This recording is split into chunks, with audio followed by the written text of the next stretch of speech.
Ladies and gentlemen, welcome to the afternoon session of the academic seminar on Transpacific connectivity through the Manila Galleon, Southeast Asia, the Pacific coast of the Americas, and Spain. My name is Prachan, your master of this ceremony for this afternoon. Before we begin the session, I would like to firstly inform you. Please feel free to grab some hot drinks or snacks from our coffee corner outside of the room at any time preferred. Now let us begin the bold session with the showcase of Peruvian experts invited by the Embassy of Peru, historian and PhD from the University of London, Dr. Mrs. Margarita Suarez Espinoza, with her presentation, Peru and Illusions of the Galleon, 16th and 17th centuries. And after that will be the video presentation of Colombian experts invited by the Embassy of Colombia, postdoctorate from the Faculty of Social Sciences of the New York University in Abu Dhabi, Mr. Javier Mejia Cubillos, and his work, The Economics of the Manila Galleon and the Role of New Granada.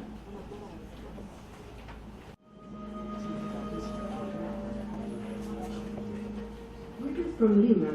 I want to thank the Peruvian Embassy for giving me the opportunity to share with you some reflections about the Pacific maritime history. In this communication, I will present a short panorama of the relationship between Lima and the Manila Galleon in the 16th and 17th centuries. As is well known, the Lago Español was the natural maritime space of the Viceroyalty of Peru. It was the entrance gate for the first conquering expeditions and provided the initial trade route with Panama, Mexico, and Guatemala for supplying the new imperial territory with weapons and goods in the 16th century. Once the decades of conquest and commanderal rebellions against royal rule ceased, towards 1570 the trade presence of Peru in the Pacific changed radically. The discovery of rich silver mines in the Alto Peru, the finding of cinnabar mines in Huancavelica, and the establishment of the mining ITA placed this part of the empire in a foremost position among the many interests of the Castilian monarchy. In the 1590s, the Cerro Rico of Potosí produced 99% of silver in Peru, 61% in the Americas, and 42% globally.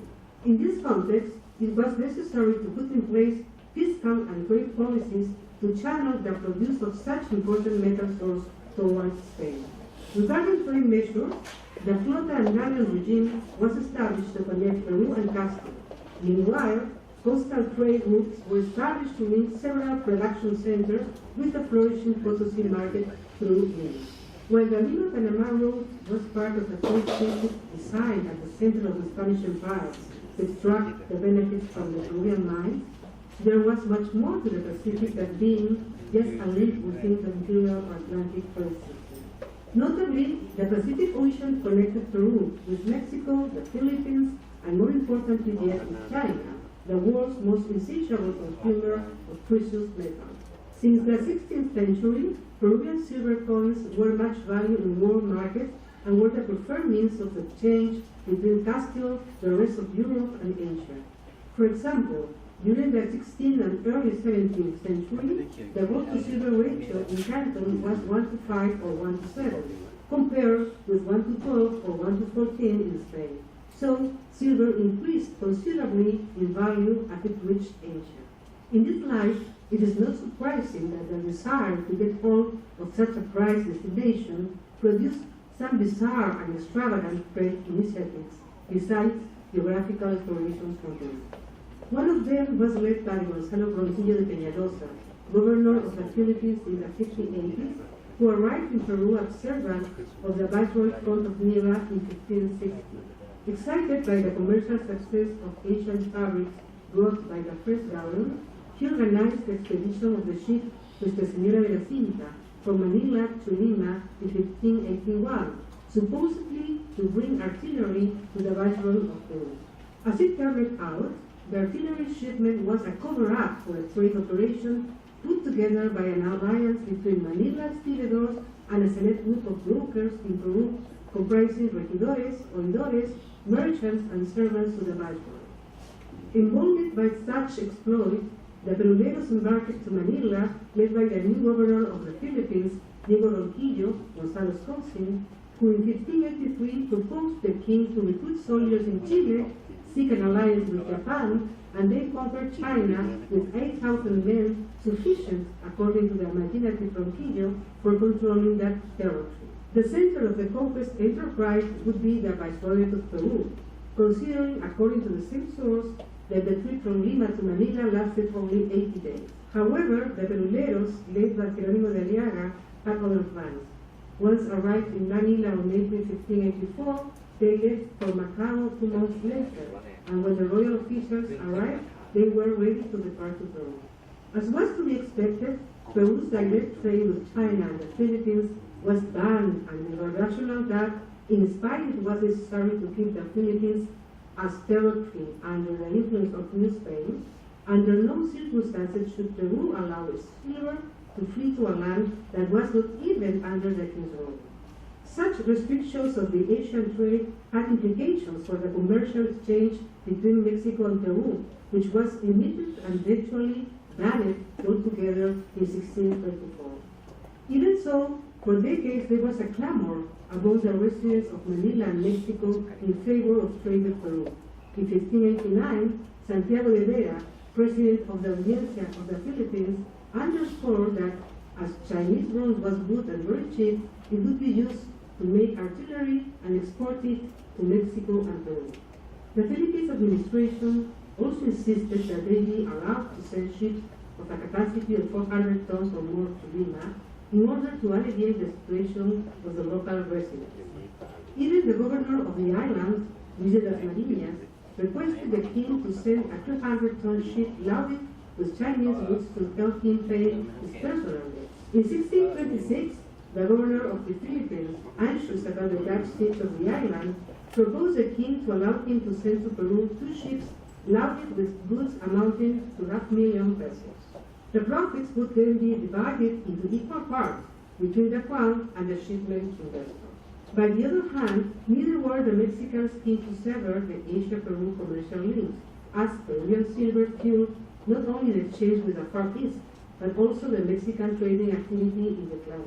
In this regard, the opinion sent in 1609 by the Viceroy of Mexico, Luis de Velasco, to the Duke of Lerma about the exchange between New Spain and Peru is very illustrative. The Viceroy considered that the complaints from Seville and Panama regarding this trade were unjustified. Seville maintained that the Manila Galleon diverted the money that used to pass to Panama towards the Far East, and without the payment of levies, which was, according to the Viceroy, impossible to prove. The foundation for Panama's complaint was also weak. The reduction in the traffic of ships and wood trains was actually caused by the fact that Peru had ceased to import wine from Spain, and that the Peruvian merchants now send their silver to Seville with their own men, instead of bringing it to Terrafirme to do business. The Mexican Viceroy claimed that without the silver from Peru, Mexican trade would be dead, and the island would inevitably become deserted. Therefore, it was fair to keep the triangular traffic to preserve the well-being of this kingdom. It can be gathered that the exchange between Mexico and Peru was influenced by many interests, combined with official tolerance and the search for profit by viceroys and high and low-ranking officials. Already in 1608, Francisco Valverde de Mercado, president of Panama, underscored that despite the prohibition, the stores in Lima were crammed with goods from China, and calculated that the Lima merchants had diverted 2 million pesos to Mexico for this purpose.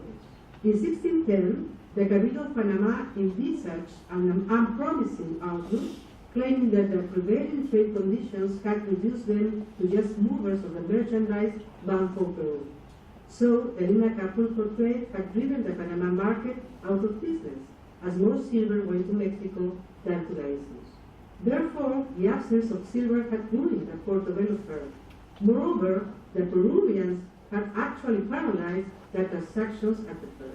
Therefore, the Cabildo of Panama requested that all points of contact with Mexico must be closed, and that the wine imported from Peru must be banned because it caused illness and affected the commercial interests of Panama and Casca. While from the point of view of Peru's trade interests, the exchange with Mexico, that is, the traffic of goods from China and Castar, yielded considerable and fast gains, it had its shortcomings. It is true that Asian fabrics found an excellent market in Peru, and that a regular trade circuit was established between Lima and Acapulco, the port of arrival of the galleon.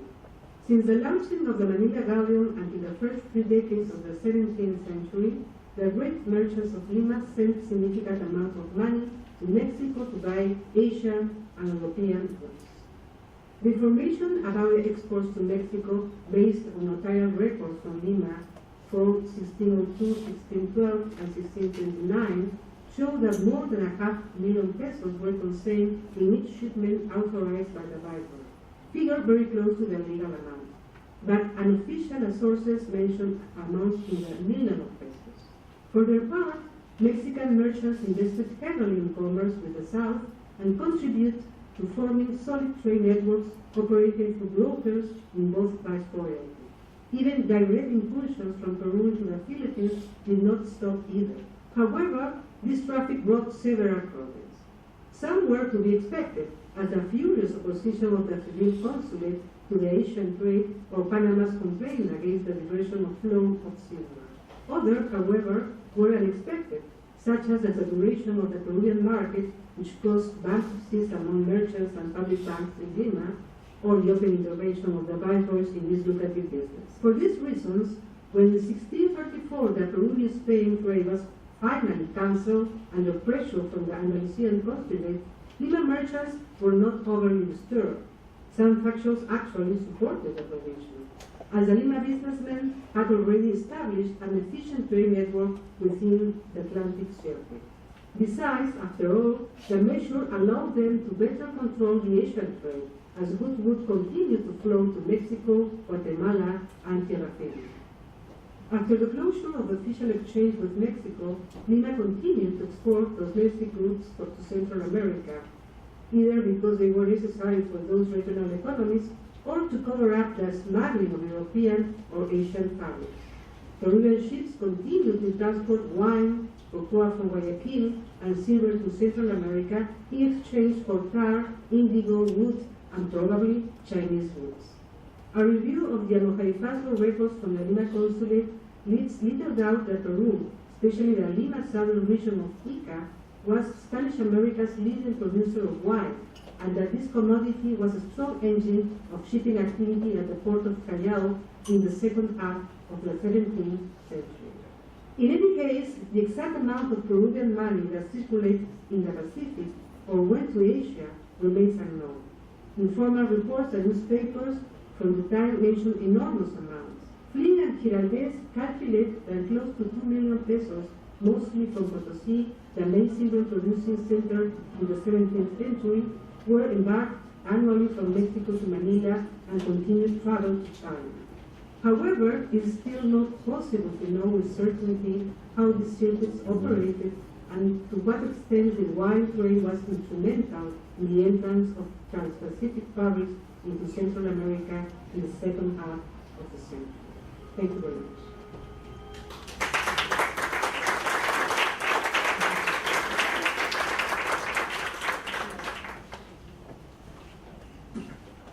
Hi everyone. I would like to ask you today to join to explore the economic forces behind the Manila Galleon. Manila Galleon was this very interesting trade episode into modern history. It was a trade route that existed between Tupo in what today is Mexico and Manila in the Philippines.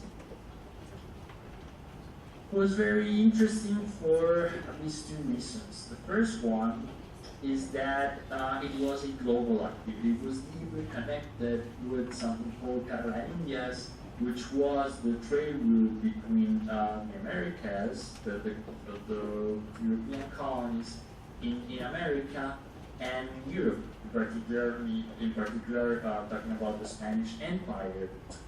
So it was probably the first time where you had connected through trade Asia, America, and Europe.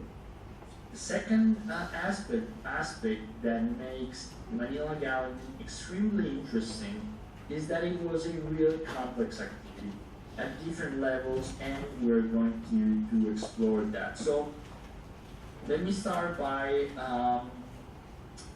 describing a bit the type of trade that was related to this. This was a highly specialized intersectoral trade. Every region was producing their specialties and were exchanged to each other. So the ships from Acapulco departed with things that came from several regions of America, silver that came not only from Mexico, also from Peru. You had also things like cochineal, seeds, sweet potatoes, tobacco, many different types of goods that came from different parts of America. But you had also goods that came from Europe. Usually they arrived to Veracruz through this Carrera Indias route, and they were transported by land to Acapulco and shipped there. And you had, in this case, things like wine, olive oil, etc. But you also had on the other side of the ocean an agglomeration of products that came from all over Asia that were exported to America, and eventually some of that would be exported to Europe from China. There were things like cloth and silk products, but also from the Middle East and India, right? Things like rocks, camel hairs, etc.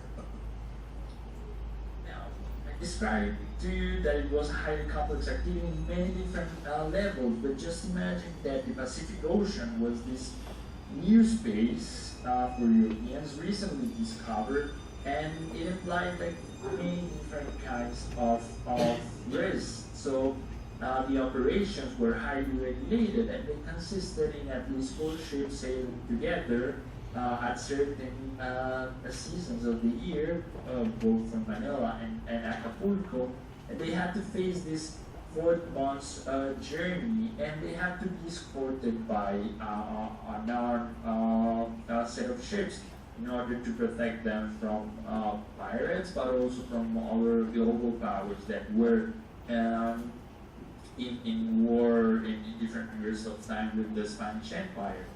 But probably the best way to think and to grab some idea of how complex this was is to think about the ships that were involved in this. These were the largest ships ever made until then.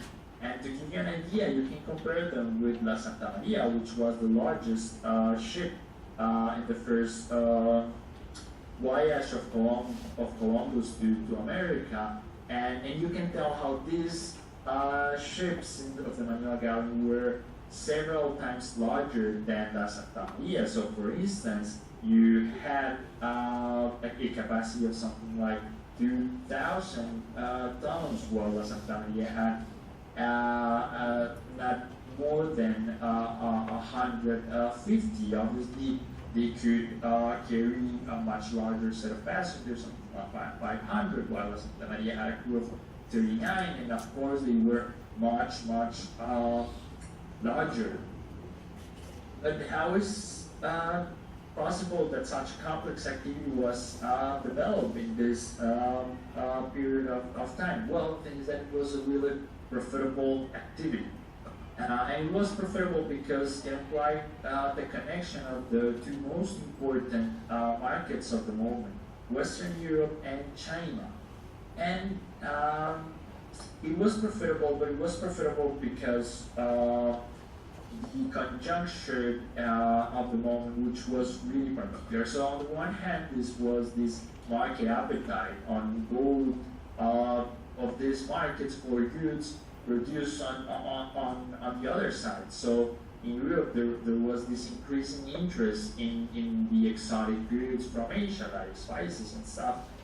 In Asia, there was, in particular in China, I'm going to talk about more in a bit, a huge demand for silver that was mostly produced in America.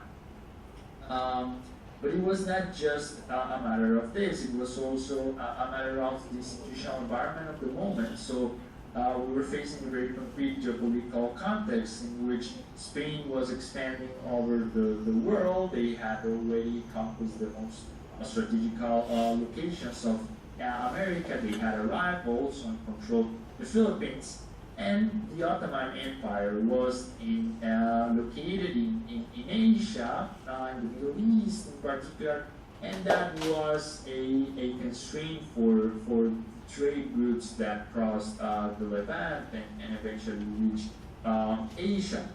But this was all possible just because, also sort of coincidentally, the technological conditions were ideal for this. So back then, the humanity was living this expansion across the oceans, and we had a much better knowledge of them. So to give you an idea of this, this is the first map that included America on it. This is the map of Juan de la Cosa, and you can tell how it is a fairly rough and wacky kind of map. But some decades later, we had already the Mercado War map that probably it's really inaccurate for current standards, but you can tell that it is a fairly good map and did a very broad description of the world that it's clearly a huge improvement in terms of location, navigation, and there were several other innovations during this period related to techniques of navigation, but also about the ship's use, and I already described it to you. But the ships became much larger and capable during this period. So everything was ideal for the development of the Manila Galleon, but probably the most important reason behind it was the high demand for silver in China. And the story behind this is the following. China for several centuries used a monetary system based on paper money. However, during the last part of the Ming Dynasty, things started to go wrong, and there was this huge hyperinflation, and the government decided to switch to a different monetary system, and this was a transition that was only made completely by the Qing Dynasty. But to make the story short, they adopted silver as the main currency. And the thing is that China was already then this huge economy. It was something like a fourth of the world population, so the fact that they all moved to silver implied a huge increase in the demand for silver, and that led to a process that rocketed the prices of silver. You can tell here the prices of silver in Jinyan, and you can tell how they increased during a boom, and eventually they reduced. However, they were still pretty high, while the costs of production were reducing during this period. So eventually, by the late 18th century, you will see an equalization of the price of silver in Europe and in China. But it was a profitable business for quite a while. So eventually, the silver from all over the world was eventually moving towards China. So this is a map that illustrates this. It is in metric tons and yearly average of production. So in America, most of the silver produced during this period was produced in America. Some of that through the Manila Galleon precisely, and the Pacific to Asia, and the large majority of it flew to Europe.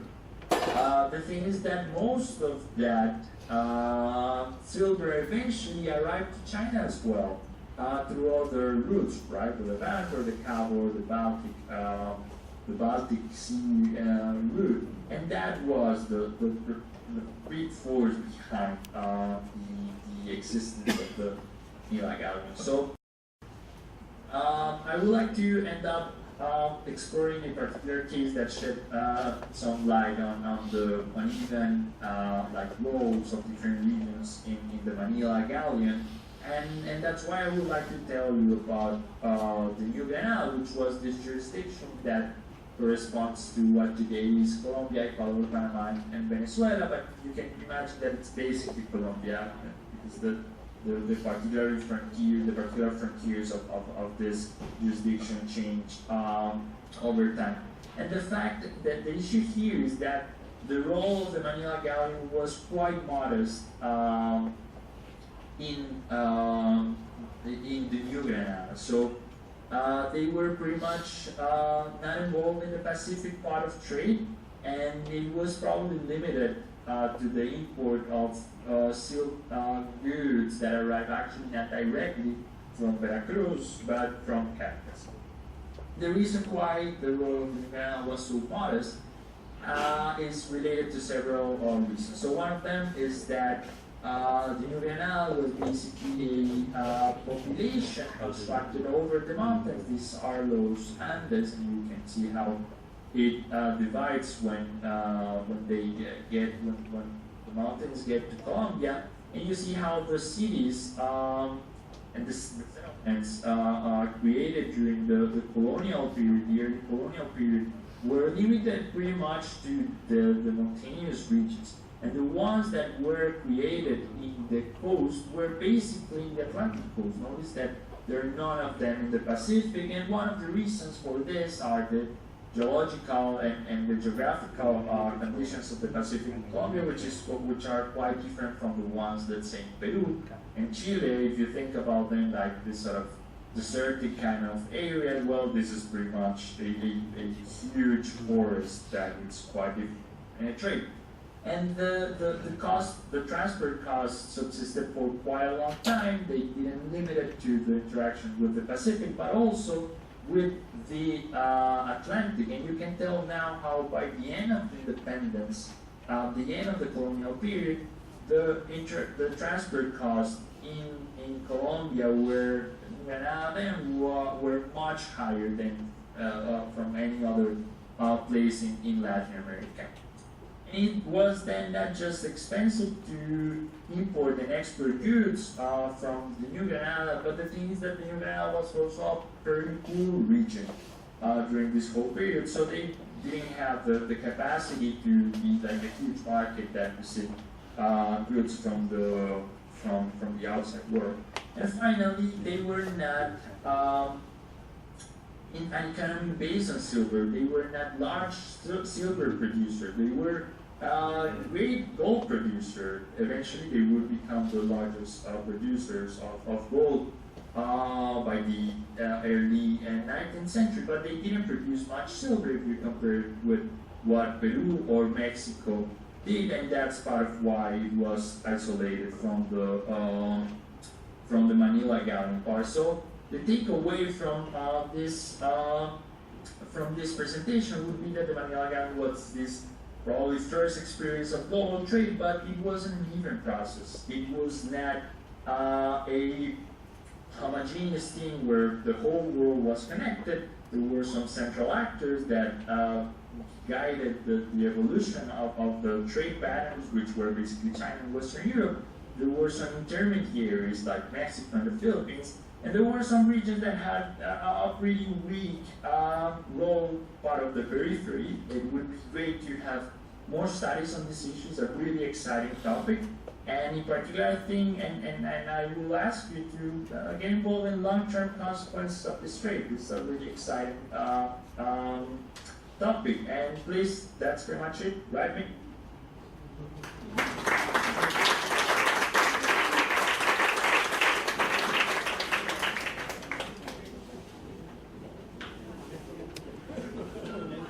For the fifth and last session of this academic seminar, I leave with you U.S. expert invited by the Embassy of Chile, Harvard Applied Mathematics and Linguistics, summa cum laude, editor of the Asian Review of Books based in Hong Kong, and co-author of The Civil Way, Mr. Peter Gordon, and his presentation, The Civil Way and the Birth of Globalization, Lessons for East Asian Latin American Relations Today. Please welcome Mr. Peter Gordon.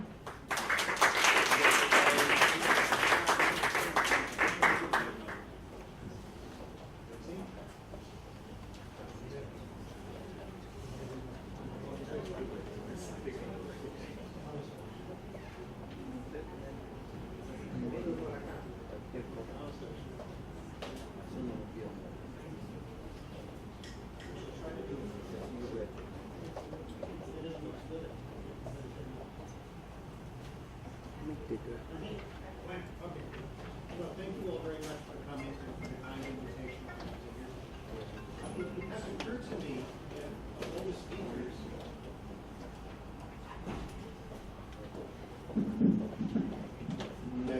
Okay. Thank you once again. It has occurred to me that of all the speakers, I'm the only one that is not doing it in a second language, which seems unfair. Putpasat Madain. So maybe debo hacerlo en castellano. Unfortunately, you can't see my slides from this angle.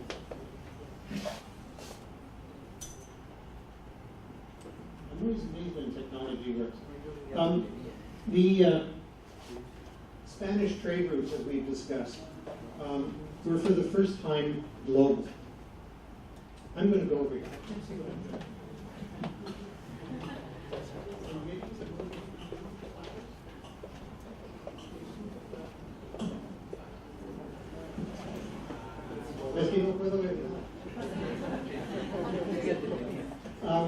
I'm going to, as many people have said today, the Manila Galleon was the first incidence of globalization, which has been stated. I'm going to try to prove it to you. And I'm going to start with the fact that the Manila Galleon was what we would now recognize as a shipping line. It had scheduled sailings, it had manifests, it had bills of lading, you could rent space on it. It was a shipping line, like P&O, but it's lasted for much longer than even P&O has lasted. And it was the first time that all the trade routes of the world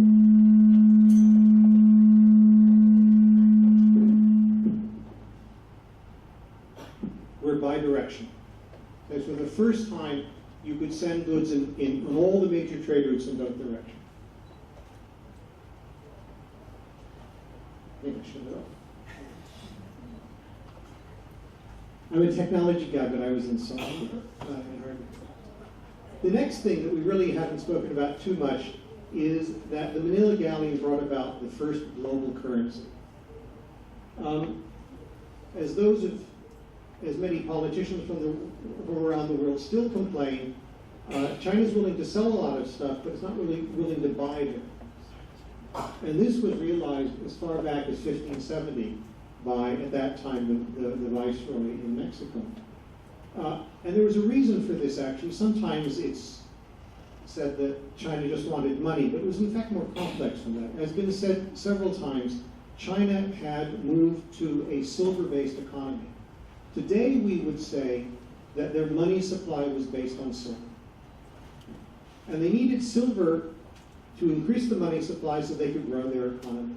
And that was really the reason why silver was in such demand. So what we had is the largest economy of the world had based their monetary supply on silver. And if we think about it in those terms, everything else that happens is pretty easy to understand. As has been said before, Spanish America had lots of silver. It had an entire mountain of silver, literally so, in the Cerro Rico de Potosí.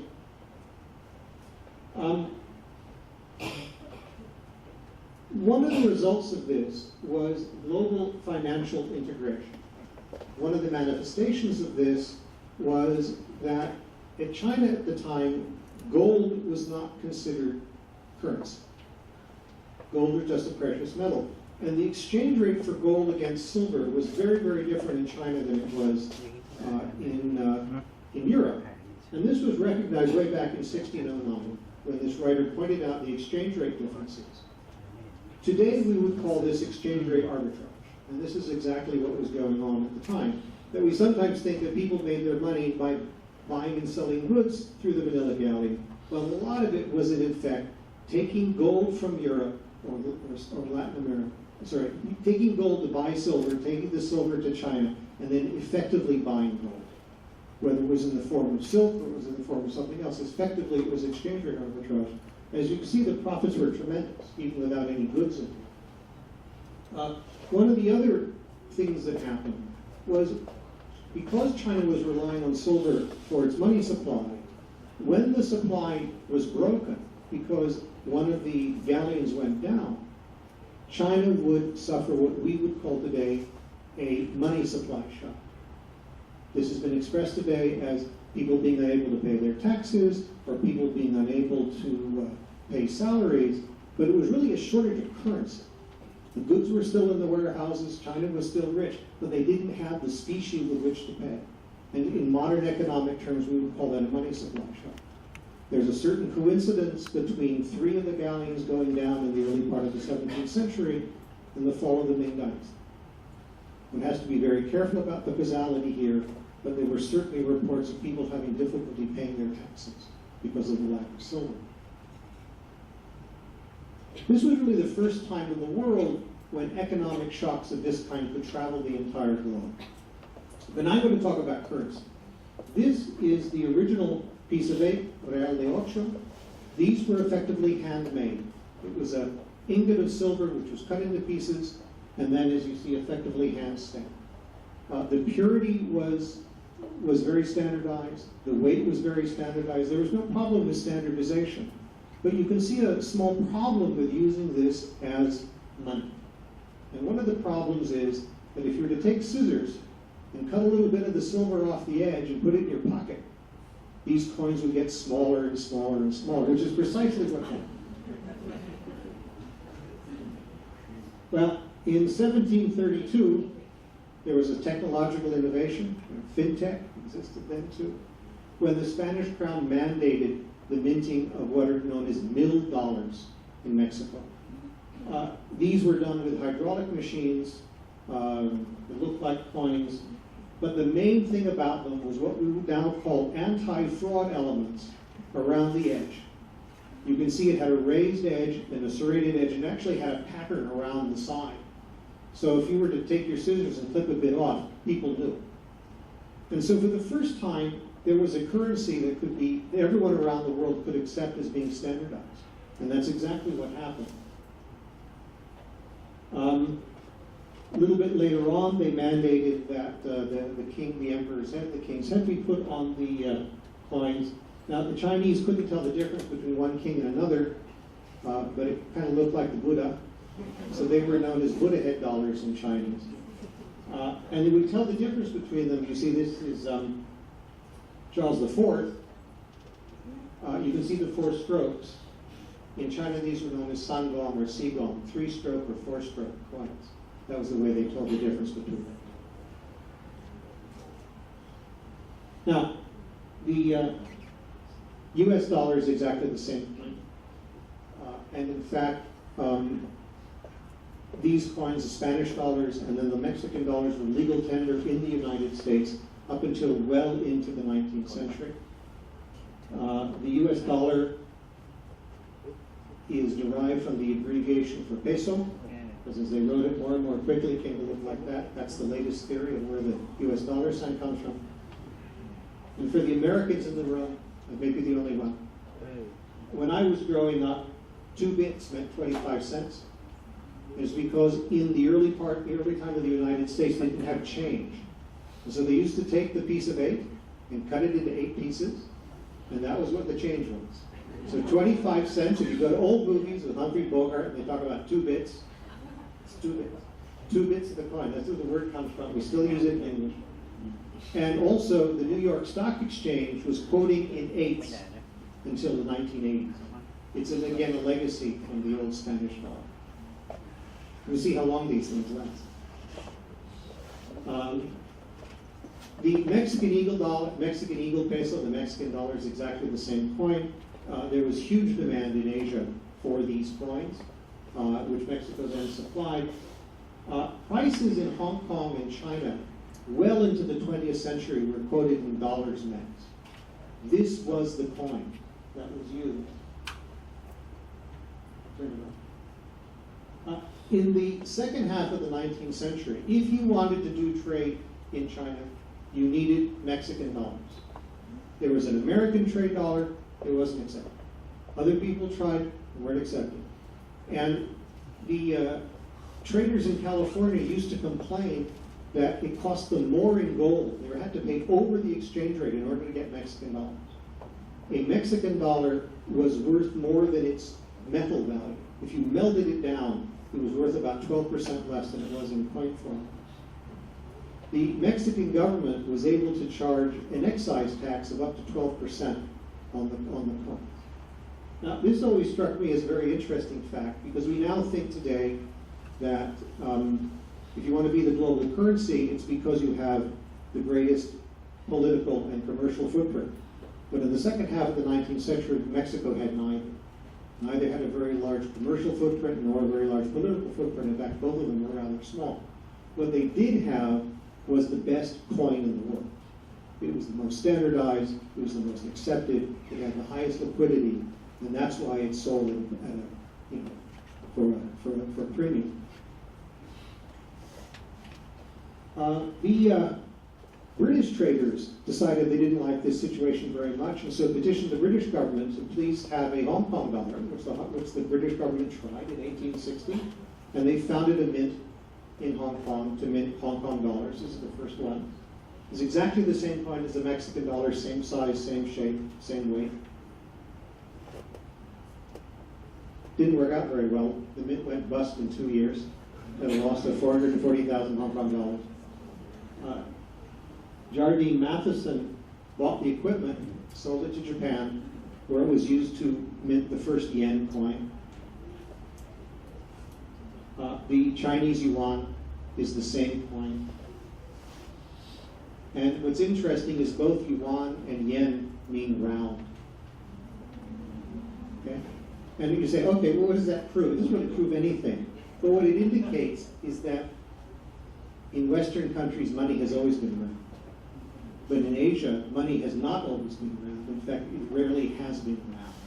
So the idea that this particular coin was round was a very special thing. Here's the U.S. trade dollar, which they tried to circulate, and it didn't really pick up until the end of the 19th century. This is the Indonesian piastre. It's exactly the same coin. The word ringgit, the Malaysian coin, the word ringgit means jagged, and it's a reference to the serrated edge of the edge. So this one coin, most of the currencies then of East Asia are in some way derived from the real de ocho.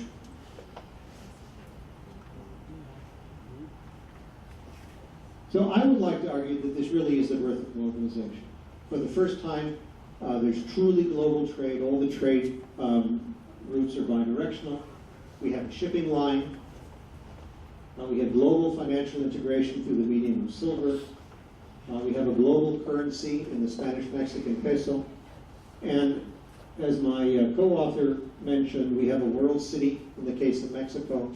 I don't know how significant that really is, but if you have globalization, you would expect there to be a world city like London or New York, or we now say Hong Kong. There was one that time, and interestingly enough, it wasn't New York and it wasn't London, it was Mexico. I think there's some takeaways from this. The conventional wisdom is that globalization is tied to some combination of political and economic liberalization, the rule of law, international and multinational organizations. This is what I was told. But it can't possibly be true, because globalization predated all of this by at least 2 centuries. So these things may have happened at the same time, but they can't be linked in some causal fashion.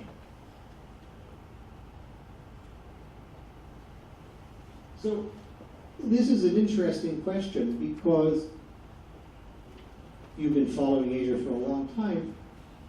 We English-speaking people had a model of the world. That as the world became more affluent, it would become more democratic. It would move more towards laissez-faire democracy. We also kind of thought that more and more people would speak English. They would all watch Hollywood movies. The world would become more like that. And you know, this was true for a long time, but kind of around 2000, it was clear it was no longer true. And this has been sort of a crisis, an intellectual crisis, as to why doesn't Asia fit the model? And the reason is that the model had a restricted data set. It didn't go back far enough. Right? And if you take it all the way back to the 16th century, the way Asia looks today makes a lot more sense. The late 16th and 17th centuries was a period when globalization was much more balanced than it has been in the previous 100 years.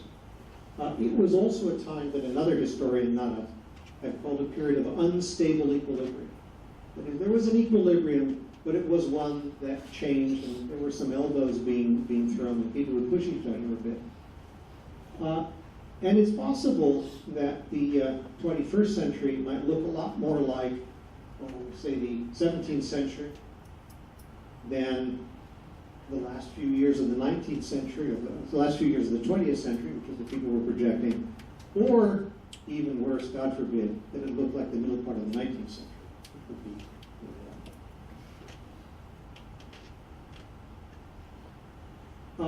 another small takeaway is what might happen to the renminbi. As I mentioned, from the late 18th to 19th centuries, the global currency was the Spanish-Mexican peso, as the de facto global currency.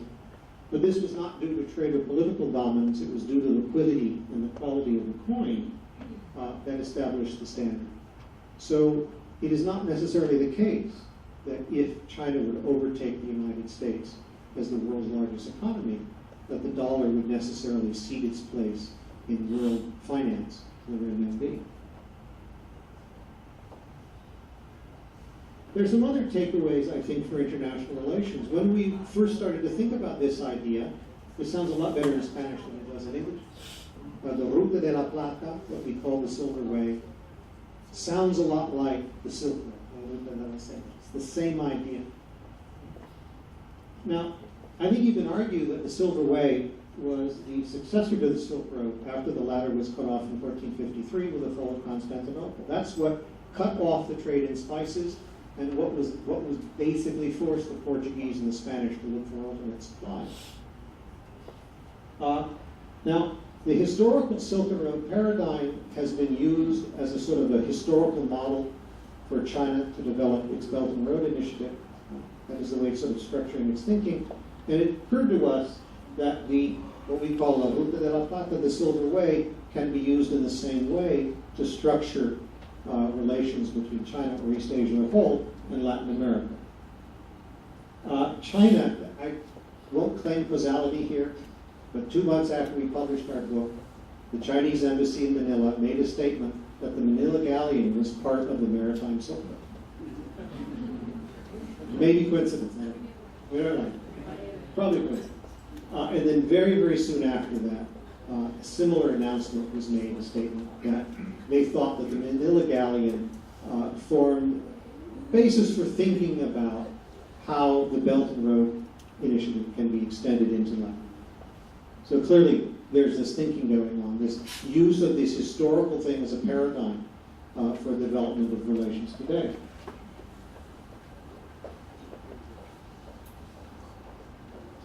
Now, there's an issue with this, however. I would imagine that Spain doesn't really think of itself as being the terminus of the Belt and Road. Probably thinks of itself as having a role other than that. The Belt and Road is really a hub and spoke way of thinking about the world, right? That instead of all roads leading to Rome, all roads lead to Beijing. That is, it has a number of bilateral relations with people around the world. There's another country that organizes itself in the same way. And it strikes me that perhaps the countries of Latin America would like to be something other than the spokes for somebody else's hub.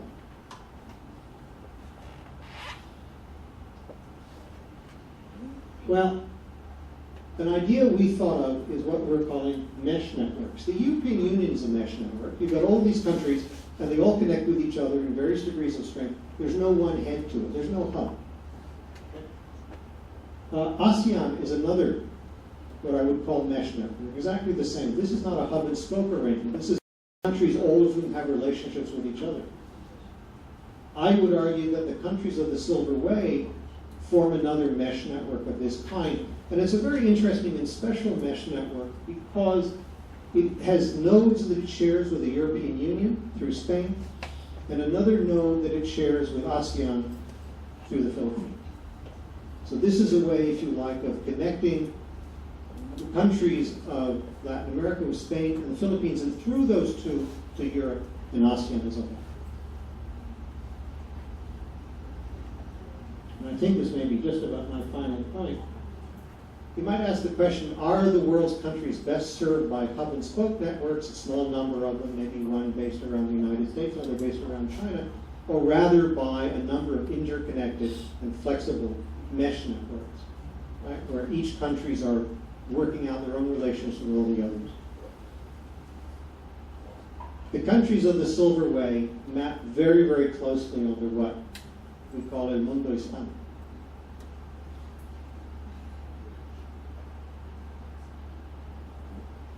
So when East Asia and Latin America start looking at their relationships, they're not starting from zero. Right? They have a long history, 450 years of mutual commercial history that they can use to reach back to help model. And I think what's interesting is that this history extends back before London and New York were world financial and business centers, and even before the United States existed. And that really is what we call the Silver Way, and why we think it's important for today, and why we think it holds useful lessons for the development of relations in the modern world. Thank you very much.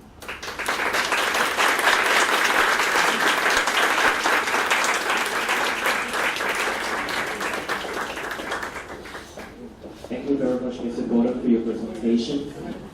Last but not least, I would like to give the floor to our Thai expert, Assistant Professor in Modern Latin American Economic and Politics of the History Department of Thammasat University, Master in Philosophy in Latin American Studies from Oxford University, and a PhD in History from University College London. Expert on the relations between the Pacific Alliance and ASEAN, Dr. Chorit Chaosangrat, and his presentation, The History of Interregional Trade Between Latin America and the Caribbean and Asia Pacific during 1990 to 2012, the East Asia Perspectives. Please welcome Dr. Chorit Chaosangrat.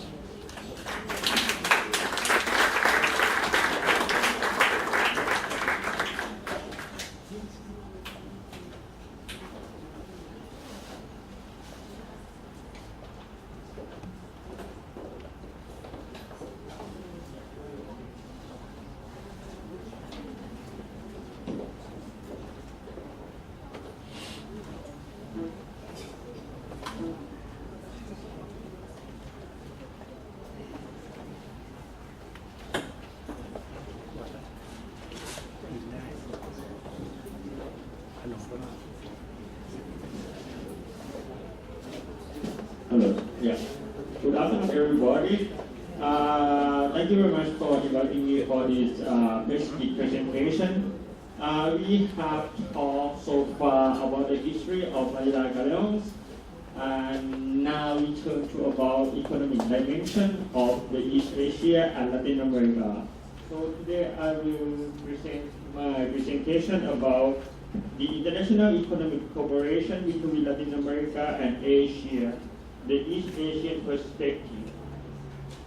There have some impediment to economic cooperation between both regions. Action toward improving the economic relationship for two regions has substantially increased in the past decades. This is shown by the rising number of FTAs, as well as several initiatives to increase international trade and investment between Latin America and the Caribbean and the Asia Pacific. Several impediments still exist which hamper closer economic cooperation for two regions. This presentation discusses some of the impediments such as high tariff, transport cost, logistics, quality control measures, and research and education gap. For the high tariff, agriculture is a sensitive sector in both regions, and both impose high tariff to agricultural products. Natural resource produce are also subject to high ad valorem and tariff quotas. The Asia Pacific region agriculture sector is particularly heavily protected. Breaking down tariff barrier in the agricultural sector is one of the most important challenges that international FTA has to surmount. The other problem between Latin America and and Asia today is about high transportation costs and lack of the available direct run between Latin America and the Caribbean.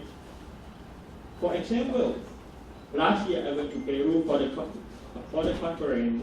Actually, there are two ways of going from Asia to Latin America.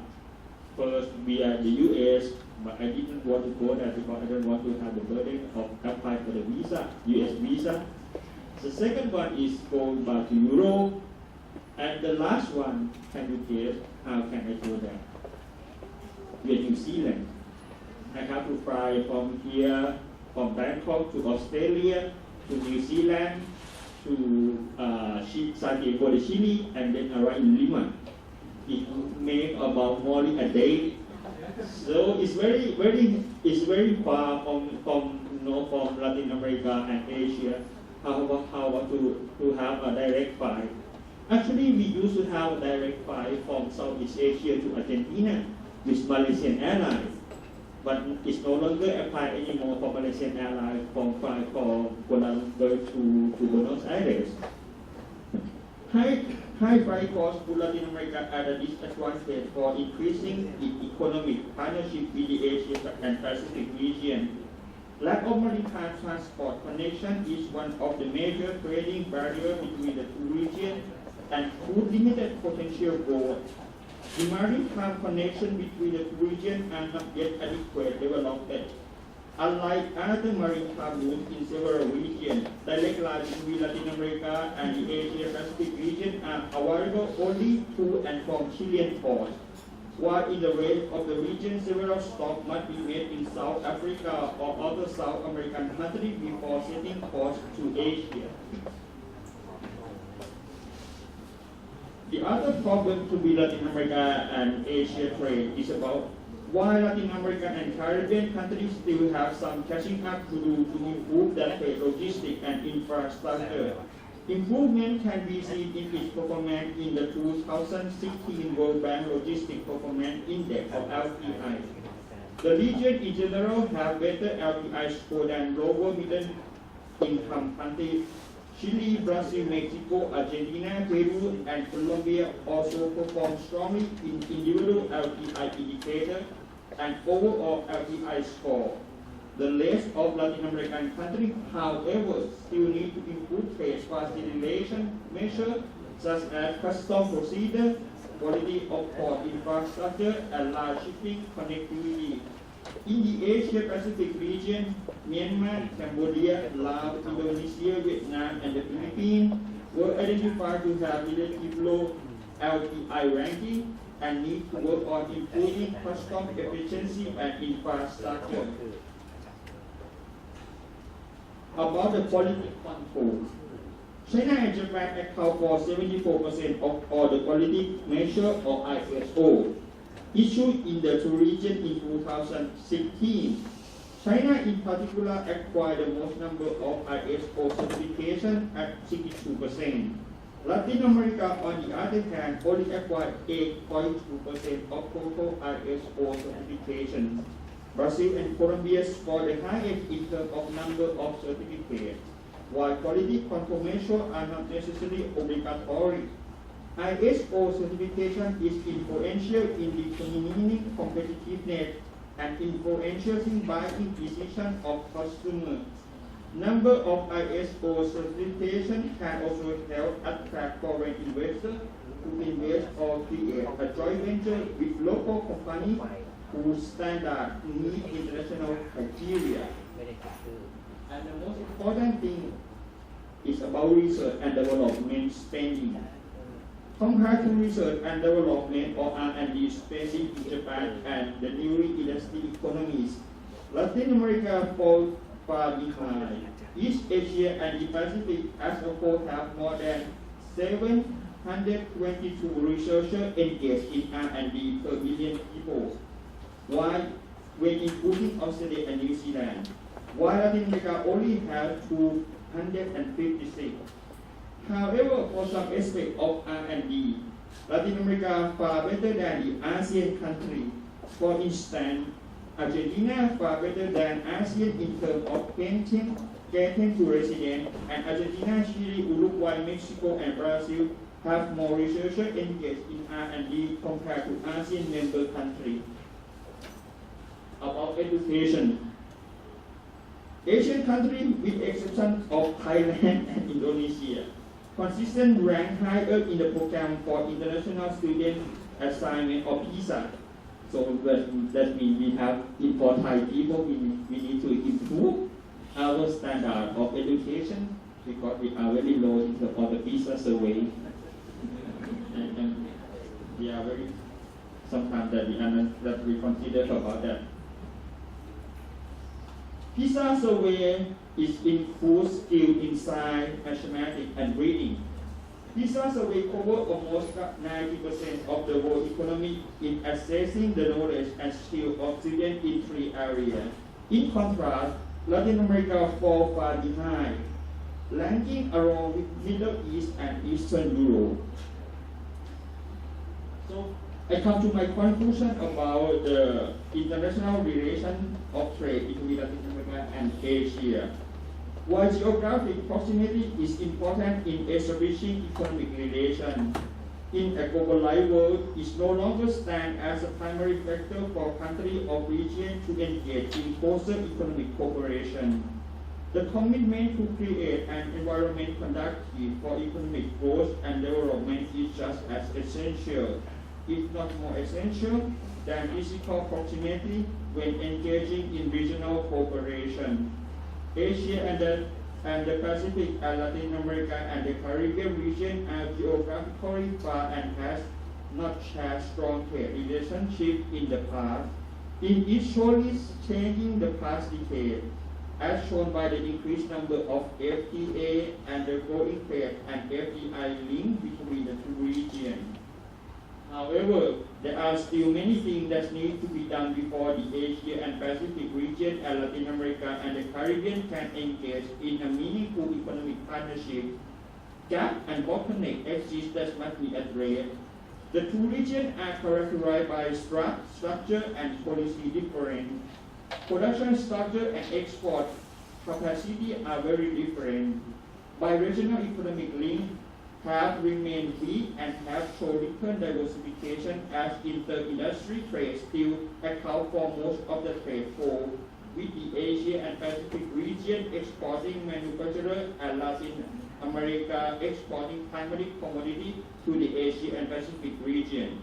Regional trade links should be strengthened and trade and investment partnership hastened. Latin America and the Caribbean as a whole should work on produce diversification to integrate itself in the supply chain network of the Asia and Pacific region. It should also capitalize on complementary trade opportunity between the two regions and create partnership for innovation and competitiveness. Market access, high transportation costs, and weak small and medium enterprise have been identified as a major obstacle that should be given adequate attention in order to strengthen the partnership between the two regions. One of the biggest challenges for Latin American countries is gaining market access to the Asia and Pacific region. The Asia and the Pacific region have a relatively high protected agricultural sector. This issue could be addressed by FTA being undertaken between Latin America and the Asia-Pacific region to develop trade agreements that would bring down tariff barriers in Asia agricultural sector and enhance market access of Latin American countries to Asia and Pacific development and emerging economy. Trade liberalization initiative should also be undertaken. It's also important to study the maritime and air transportation system of the region, focusing especially on how to bring down freight costs. Finally, it's important to strengthen SME, small and medium economies, and trade association to achieve scale economy for small and medium exporters. Also, the two regions should explore possible cooperation in technology upgrading and bring down the risk associated with new ventures. Building partnerships to enhance the competitiveness and innovation of Latin America is also important. There are a range of issues that have to region can work on such as financing to improve infrastructure and logistics and auto and other macroeconomic issues that would have eventually strengthened trade and investment ring. As an initial step, information exchange and policy dialogue between the two regions should be enhanced, particularly on area to more market opportunity, market access and investment. FTA should be deepened to ease trade between the two regions. Enhancing international forums could be used as a platform to advance cooperation between Latin America and the Pacific. APEC, for instance, would leverage its economic and technical cooperation and trade and investment liberalization and facilitation agenda to support international cooperation between Asia and Latin America. Likewise, the Forum for East Asia Latin American Cooperation of DLAC, established in 2001 to serve as a venue for dialogue between the two regions, potentially has an important role in enhancing partnership in economic, social, and cultural sector. And of course, the Pacific Alliance is recently an excellent example for an effort to strengthen the economic relation between Latin America and Asia. Yeah. Thank you very much indeed.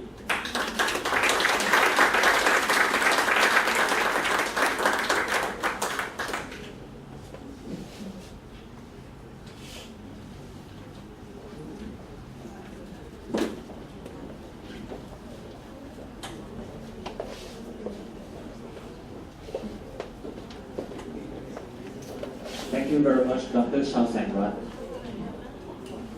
Now, I would now like to invite the audience to address any questions to our guest expert. And we will only take 2 or 3 questions.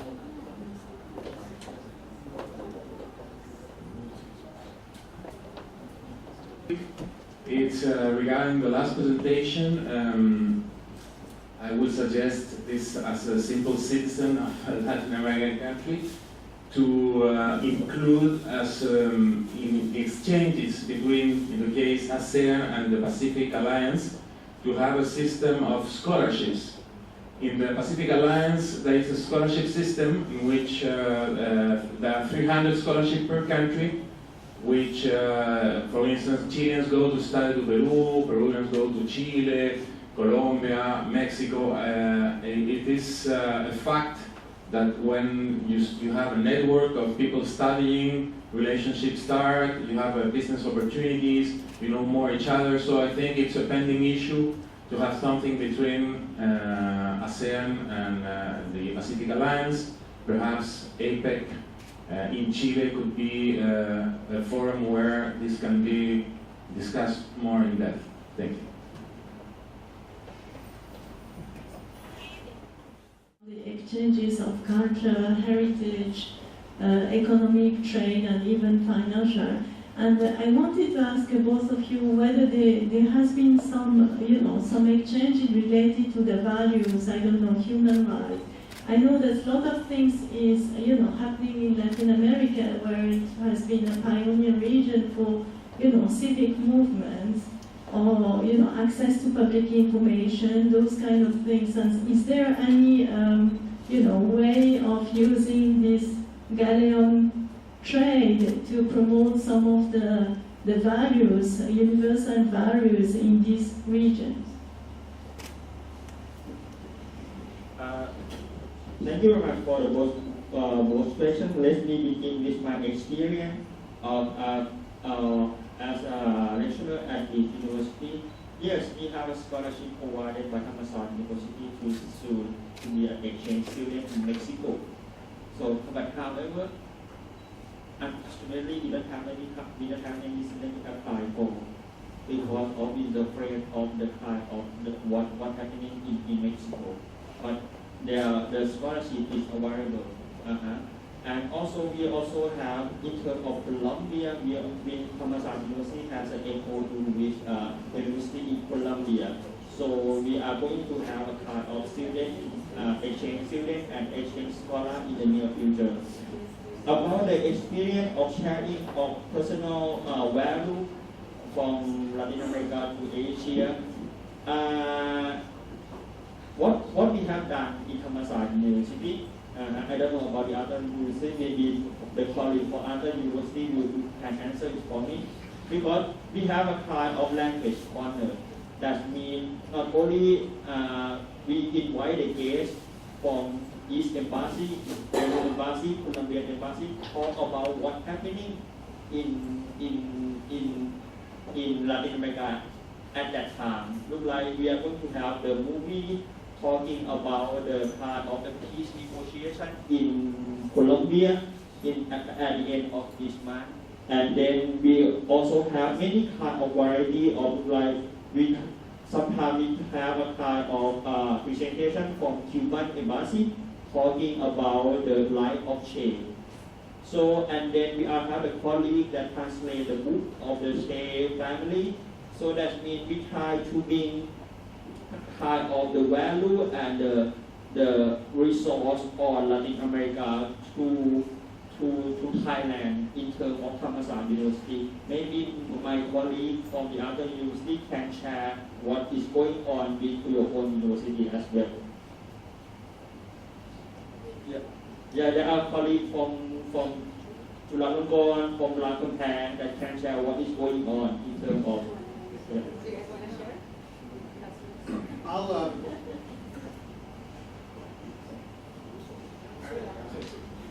Yes, I'm Ovan from Prachan University. Last year we organized an event on Gabriela Mistral, Chilean poet, right? And we invited also the Embassy of Chile to give a lecture and to be a committee for a kind of competition of poetry recital in my university. And of course, we also invite all Spanish-speaking embassies to give lecture in our classes as well, as we also teach Hispanic civilization in terms of Spain and Latin America in general. Thank you. In the part of Chulalongkorn University, I am the lecturer of the subjects of Latin American culture, Latin American history, and also literature. And normally, I always invite speakers from different countries, from Latin America, and also we organize in terms of Central of Latin American Studies. We always organize like cultural events with the Latin American embassies. Last year, we celebrate 100 year of the 100 year of solitude with the Embassy of Colombia. And in the terms of scholarship, we have two options. First one is the scholarship from the government of Colombia. So every year we have students from master degree, master program, and also BA program to be like an exchange student one semester in different provinces of Colombia. And also the second option is scholarship from Mexican government. We also have our students there as exchange program almost every year. The first year we have like one student, second year 2 students, and also this year 1 student is applying for this scholarship also. could I comment from Assumption University what we have done so far? We are a private Catholic university. Thank you. Last year, for the first time, we had an intervention by the Embassy of Brazil. Okay, the Brazilian ambassador couldn't speak, so he sent his charge d'affaires, or the number 2 man, and he presented a wide-ranging sort of scope on Brazil.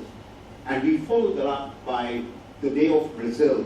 They couldn't mark their diplomatic reception, but they came to Assumption University and they teamed up with the Faculty of Business Administration to show us a day in the life of a Brazilian university. It was very, very interesting. They showed us their dance, their martial arts, all right? And this corresponded with one graduate from Brazil from our program in religion and philosophy. This young lady, Barbara Santos, is now married to a Thai. I think he graduated from Thammasat University, if I'm not mistaken. But this young lady did a study on the white crew tradition.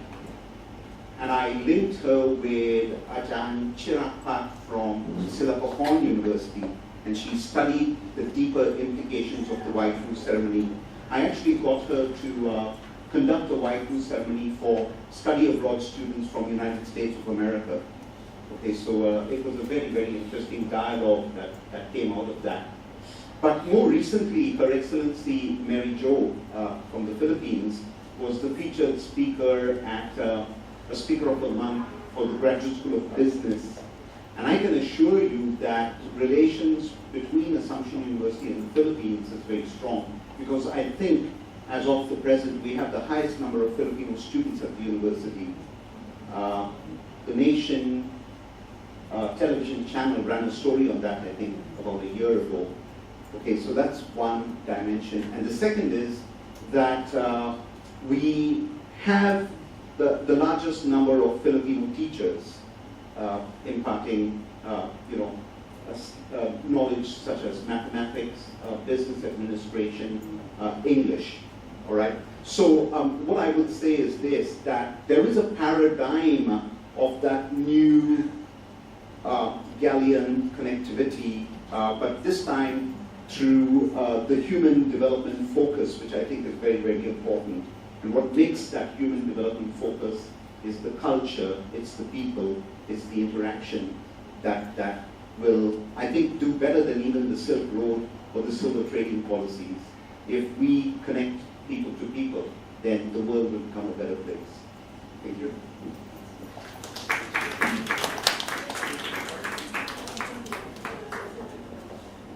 Just a brief question to Mr. Gordon. When you mentioned about the currency and the influence of the real and the Spanish and Mexican real in Southeast Asia, I have two questions for that. One is the Cambodian real related, does the name come from the Mexican real or from the Spanish real?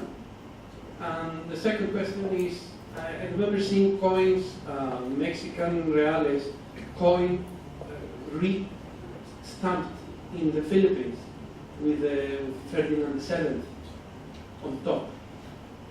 And my question is, how would that coin, how would that currency will reach the Philippines in the period of after the independence of the Spanish Americas and before the minting of coinage in the Philippines later in the 19th century?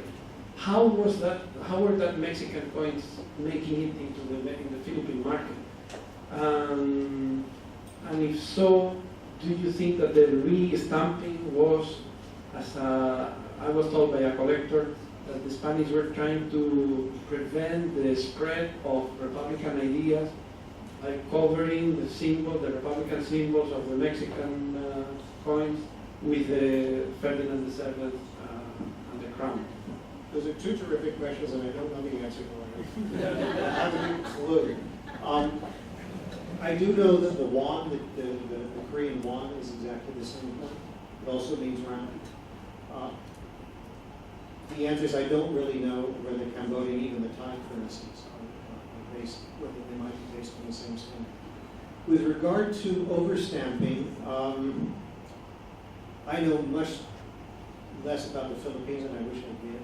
What you find in China, however, is that many of these coins have got assay marks on them, where chops, if you like, or emergent would chop it and test it and say that it was real. The other thing that I would add about this is that these coins stayed in circulation for a very long time. That you would still find that what are known as Carlos dollars, the Spanish Real de Ocho, were still circulating in China, decades, if not a century after Mexican independence. So the coins would stay in circulation for a long time. I haven't seen the Philippine coin, or the Mexican dollars made it to the Philippines the same way they made everything. This was just a coin that people used for trade. It was the trade dollar. Interestingly enough, in China, which I know a little bit more about, transactions would be denominated in Mexican dollars even when there were no Mexican dollars. It was the reference currency.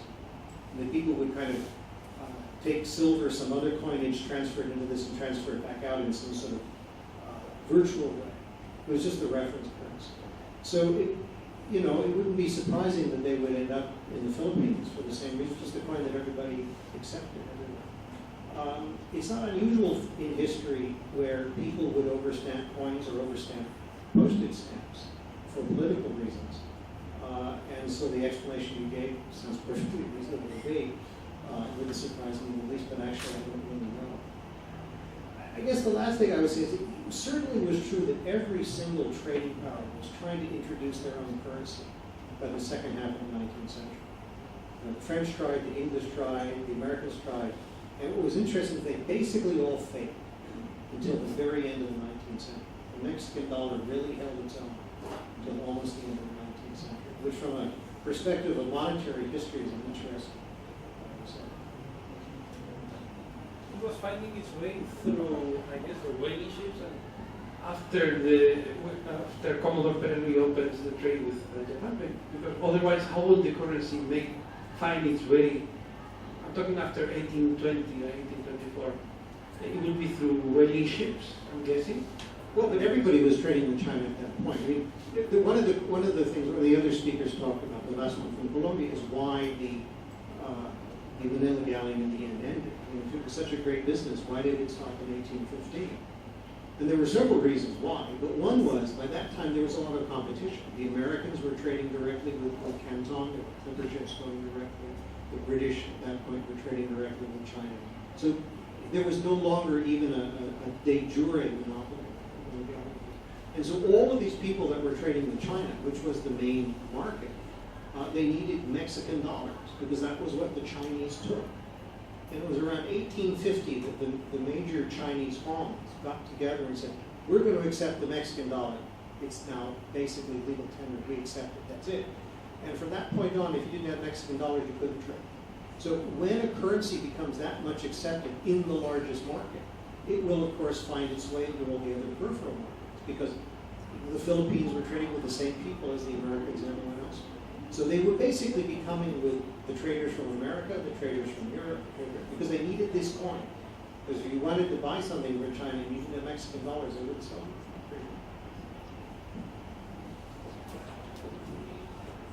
That would be our last question of this session. Thank you, Mr. Gordon and Dr. Shaoran.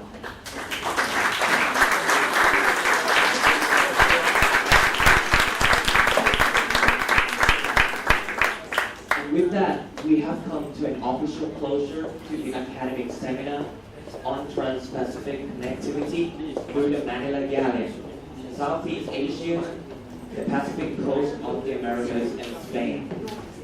Organized jointly between the Pacific Alliance, Philippines, and Spain embassies in Bangkok, Faculty of Liberal Arts of Thammasat University, UNESCO, and the Ministry of Foreign Affairs of the Kingdom of Thailand. This has been a successful first step in the hopes of establishing a multilateral academic process of exercises on Ibero-American and Asian cultural and historical linkages that may pave the way for a common future and development. Finally, I would like to extend an invitation to attend the screening at this conference room of the Mexican documentary, A Manila Galleon. And with that, we would like to thank you very much for your valuable participation and good afternoon to you all. Thank you very much. Also, metal nails and pieces of iron. However, upon the merest touch they crumbled into dust. As even the nails still inside the wood are broken, there is molten lead, various sizes of bronze figurines. What is most abundant and easily uncovered is by far wax. More than 300 voyages, about 10% of them ended in shipwreck, but most of those were in known locations. There are very few that were lost without trace, where they simply sailed away and no one ever heard from them again, and this was one of them. Every ship tells a story, and this shipwreck has a very interesting story to tell.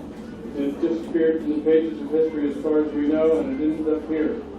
We've been coming here for 12 years and trying to read its story. All the things here discovered clearly indicate she floundered on these very same sands, or a vessel was shipwrecked near the shore, as may occur even without some great tempest, as the coast was unknown. Un contexto de la Manila, el siglo XVI es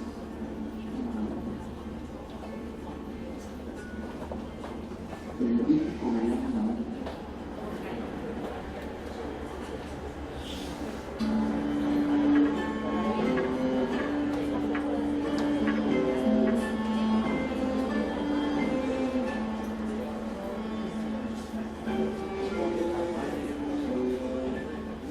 In the year 1521, having sailed for 3 months without touching land after the south of Africa, Fernando de Magallanes, on his journey circumnavigating the globe, arrived at the Moluccas Islands archipelago in Indonesia and baptized them Thieves' Isles. It was the first time anyone had arrived there from the Pacific.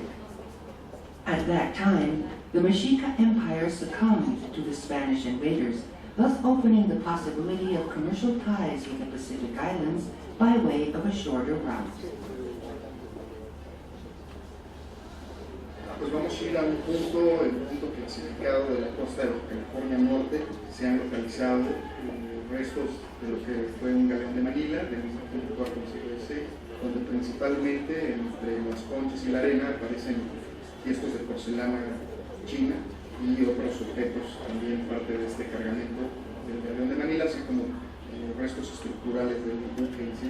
Es un equipo internacional, un equipo que comprende varias instituciones que tenemos esta pasión en común por el galeón de Manila y pues vamos a dividirnos el trabajo y hacer un buen trabajo en las lunas de Bangkok.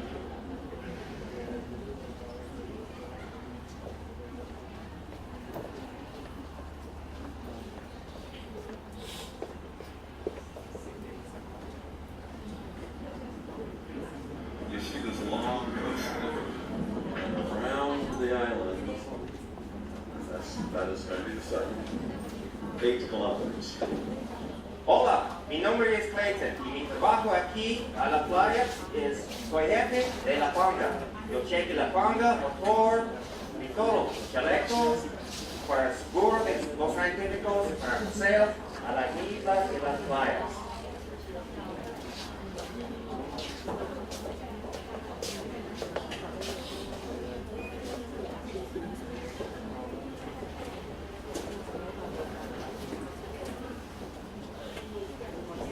Several interesting things happened together.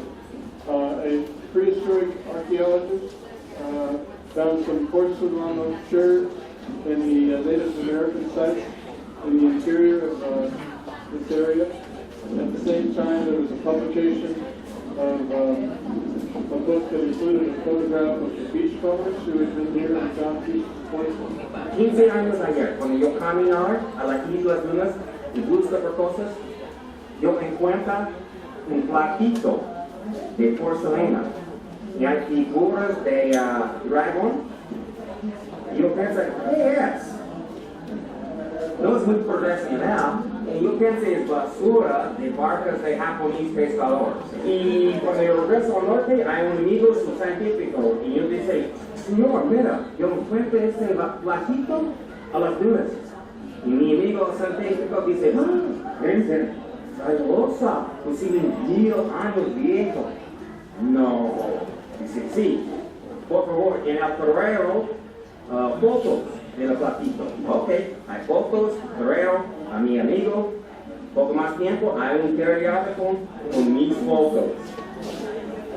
Y poco más tiempo, el patrón, señor Van de Portland, busca en la ley de este periódico, y cuando viste mi foto, sabe. And they were labeled from an unpublished site off the California coast.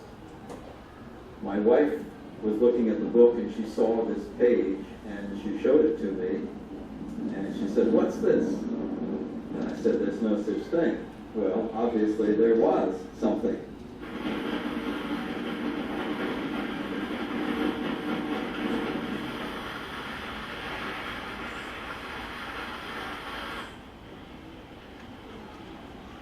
señor Vanderpool ya me llegó, dice, Clinton, ¿tú encuentras un platito? Sí.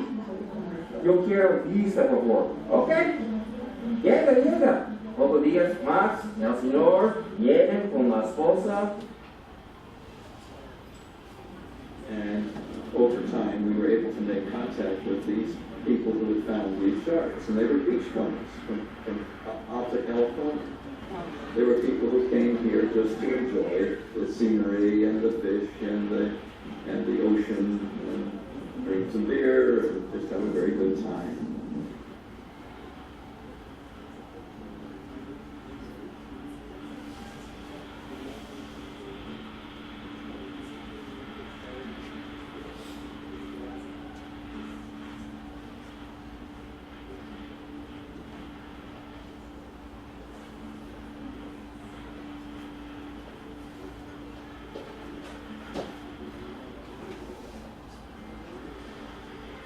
Y 6 meses más hay una invitación aquí para un proyecto de las playas con arqueologists. They agreed we would have a joint agreement to work together, and we contacted the Mexican authorities who had been Dimas, and immediately, and then Gerard Luna, and so we put together a project where all of these people worked together. So that was 1999. We came here to make the first trip. Lo interesante es cómo finalmente contactan a un arqueólogo, y a un arqueólogo o un historiador marítimo, el lugar contactó. Ellos se vuelven la pieza clave, que se dan cuenta de la importancia de estos vestigios que están encontrando estas personas que están en las playas. Eso permite que, primero, que se atienda de manera adecuada, y bueno, en este caso se formó un proyecto muy importante.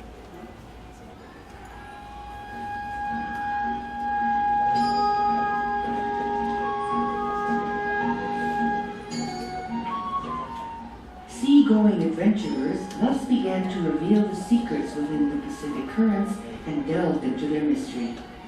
Several expeditions set sail from Mexico. One of them, led by Lopez de Villalobos, arrived at the Philippine Islands in 1542, whose name was given in honor of King Philip II. However, a problem soon arose. No one knew the way back.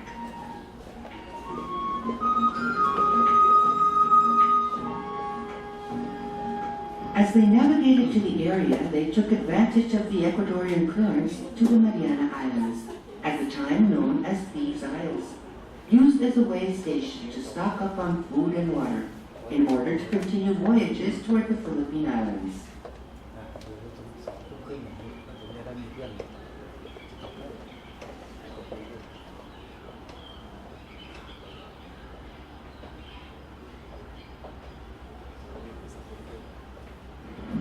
This is our 10th expedition. 8 were here, 2 were at sea. Completely different operation.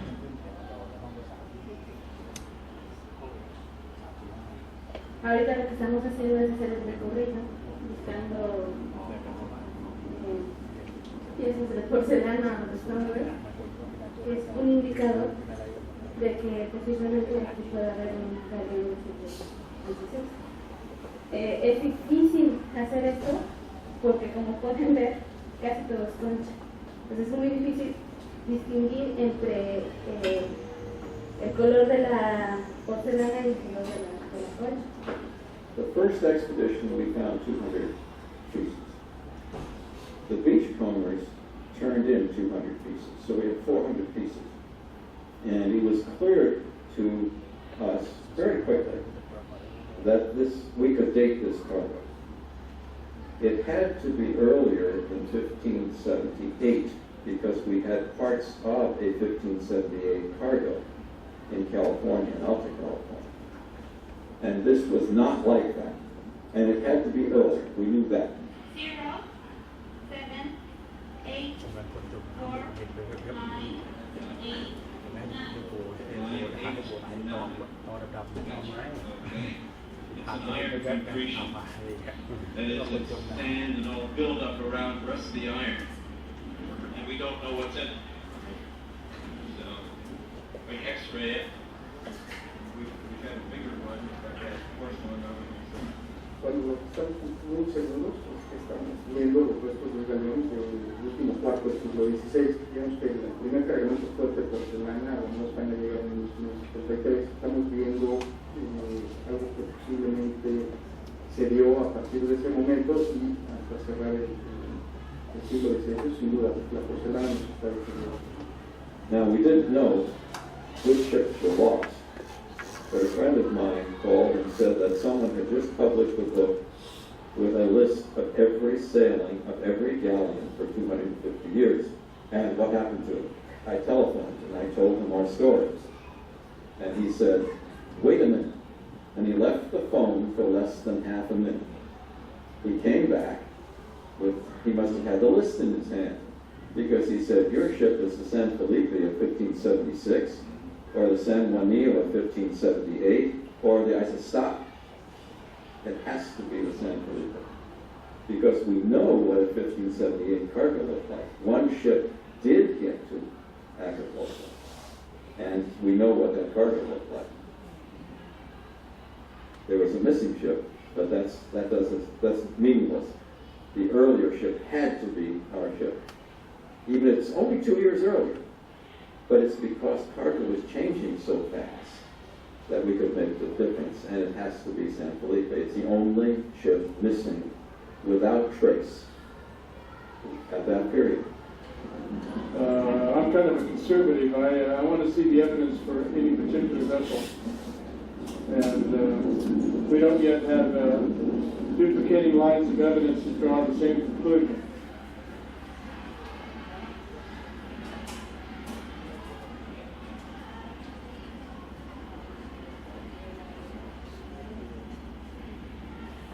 That is the sounding lead for the ship's boat. So that's a remarkable find. I don't know how many exist in the 16th century, but it's got to be very, very few.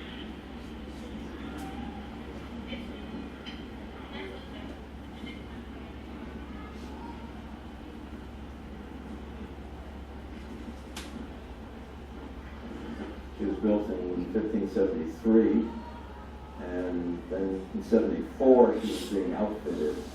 She would be in the water, but they would be bringing her and getting cargo all aboard, supplies.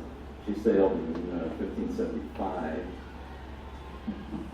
to Manila with another ship, the San Juan, and the new governor aboard. Not on the San Felipe, on the San Juan. So they sailed successfully over there, and this is why we have such good records, because the governor was on that voyage with the two ships. And when he gets there, he sends a report to the king.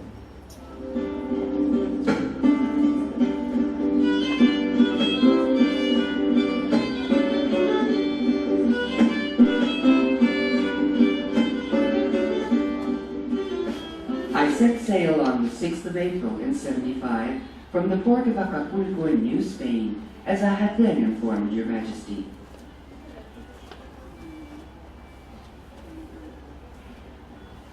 As the weather was fair, it made for slow sailing, and we reached these isles after 72 days on account of calm waters. There we took water, and I brought a large anchor aboard my vessel, one that had been on the main Nao ship lost by Felipe de Saucedo. On the other ship, we took on 4 measures of ballast. A strong wind began to pursue us, so with its endeavor and with the pilot's effort, I reached Manila's shores on August 25th of 75. This being the very same day, I took command as governor and captain general.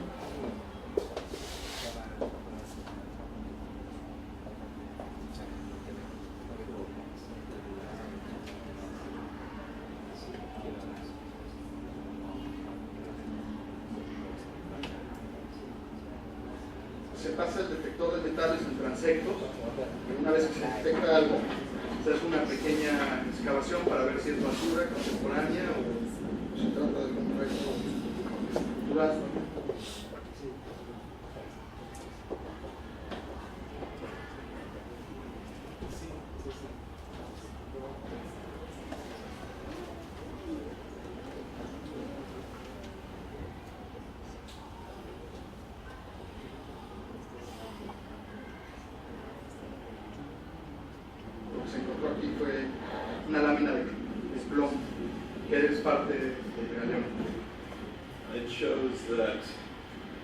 the lead and the wood that was attached to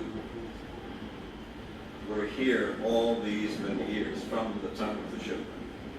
Y eso se ayudaba a que los años pudieran pudiera durar muchos más años. Y era más fácil de limpiar que una madera.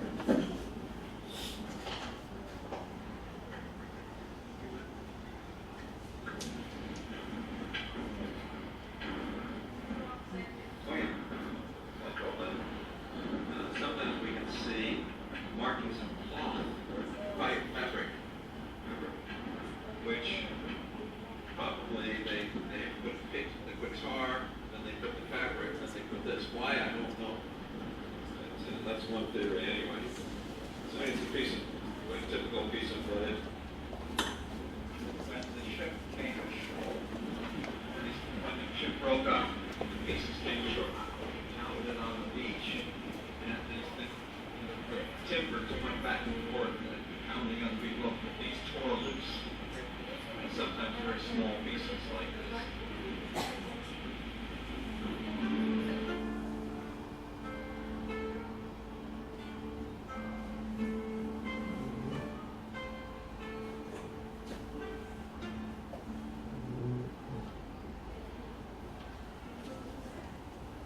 In the Isles, I learned how this city had been burned by a pirate, and as they were at war, I was asked for lead. Arriving in Manila, I found no lead, and seeing there was no other remedy, it was stripped from the narrow sides. Less than 70 rings, some of which eroded. With what remains, we await the mercy of God. If the now has not been made hardy with lead, I know not what could become of your Majesty's field.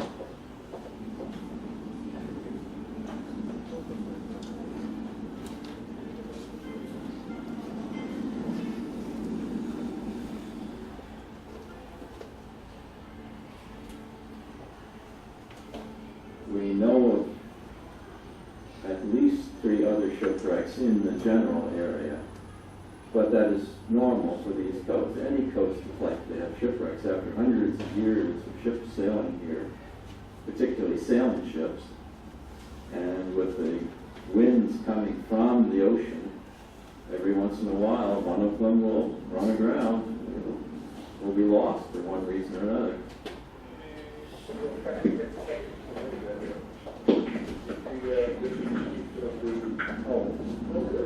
Well, this isn't the best one, but this is the first one. So this is an old shipwreck, and there are marks on some of the top. That's part of the structure of the ship.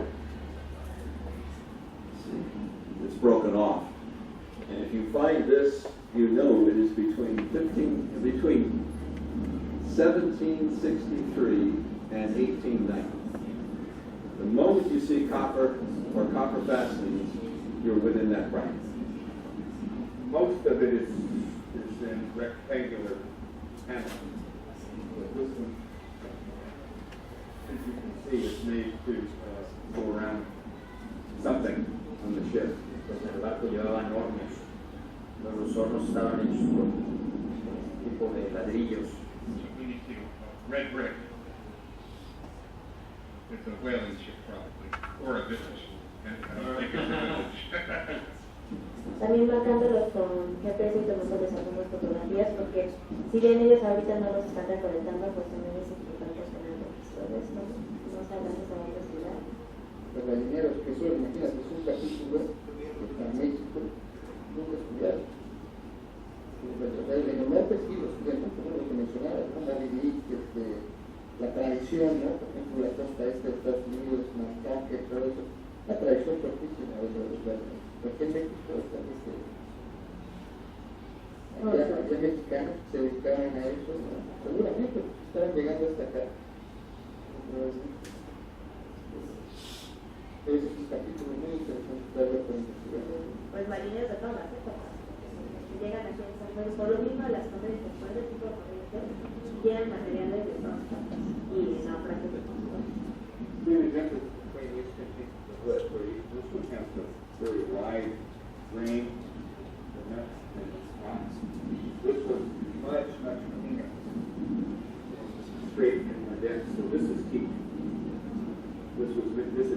with the States, but probably from the Philippines. And this is probably from Thailand or something. America.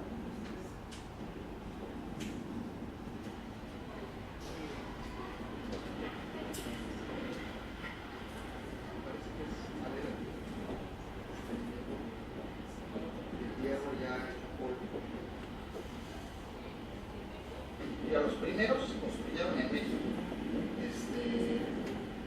pero inmediatamente se dieron cuenta que las maderas en Filipinas eran excelentes para construir barcos y que aguantaban muy bien los viajes. Entonces los barcos empezaron a construir en las Filipinas, deberían ser barcos grandes, muy grandes, ¿no? Para poder meter lo más de mercancía posible.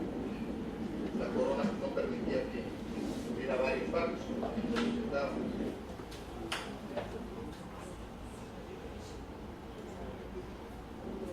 aunque este galeón no debe haber sido tan grande, no debe haber tenido 400 personas.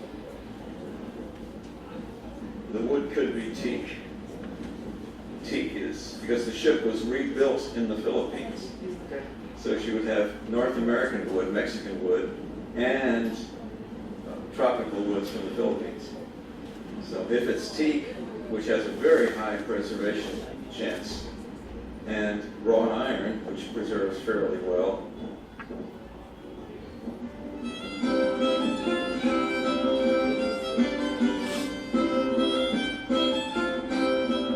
On these isles there is wood aplenty, and enough hands to make a grand construction site of ships and galleys.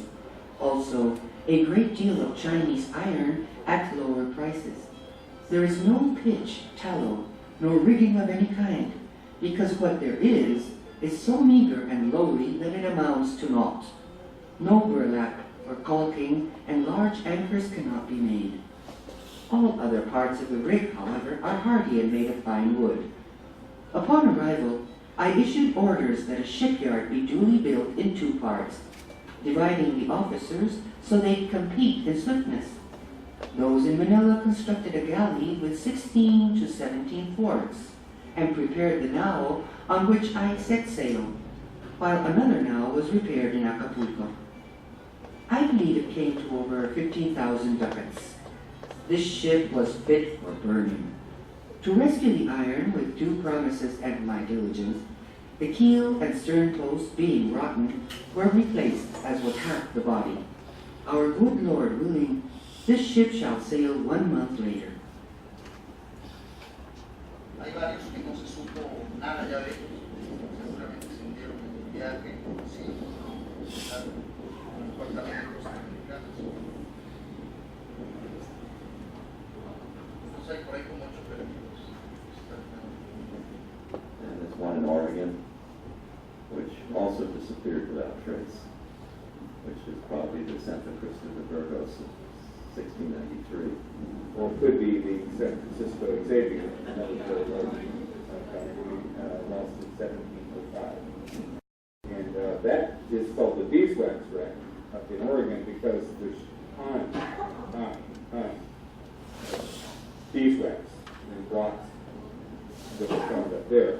And here we have, not this year, but other years we have found rocks down here as well. So it was another item that was part of the cargo for all the time. Está en Concepción, Santa Margarita, Santana, San Diego, y ahí para el encontrar. Entonces es algo rarísimo, un galeón de Manila. Mira, ha habido algunos galeones de Manila que sí se han localizado en las islas del Pacífico, pero el problema es que se han trabajado por pescadores de tesoros. Entonces la información es nula o bastante mala. Lo que no se ha encontrado todavía es los restos del barco. Y el barco es el objeto mayor en términos de un naufragio.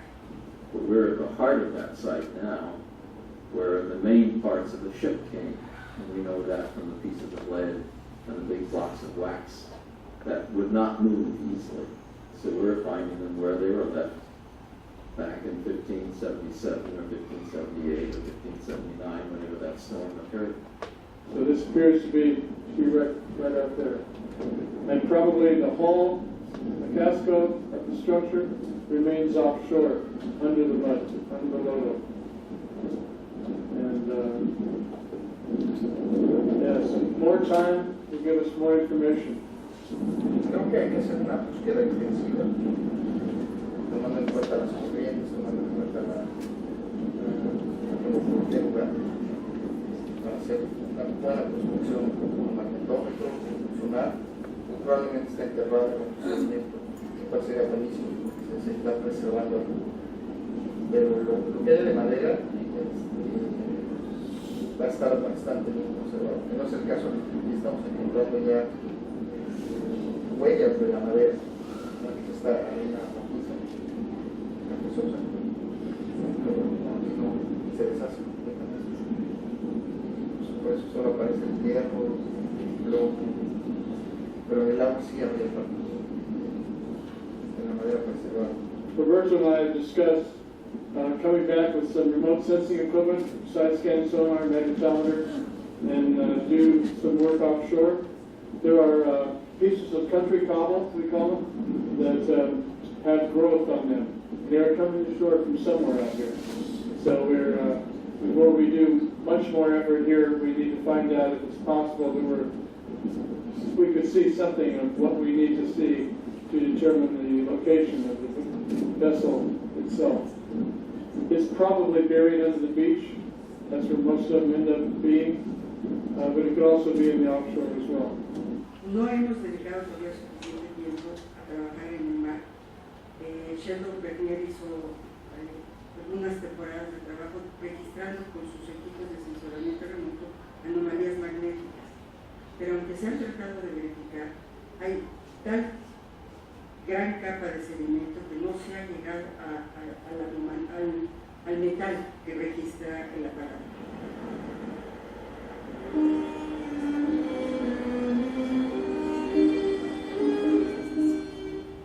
Over 20 years elapsed since the arrival of the first galleon to the Philippines.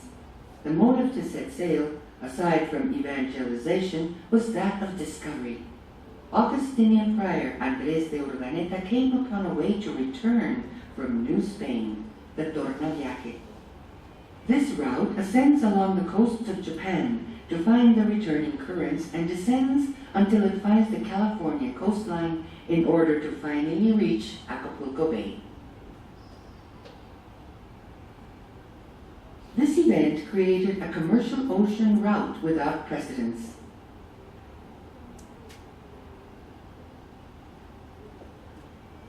From that time forward, it was ordained that each year a galleon set sail from Acapulco to Manila, laden mainly with Mexican and Peruvian silver, duly minted into ingots.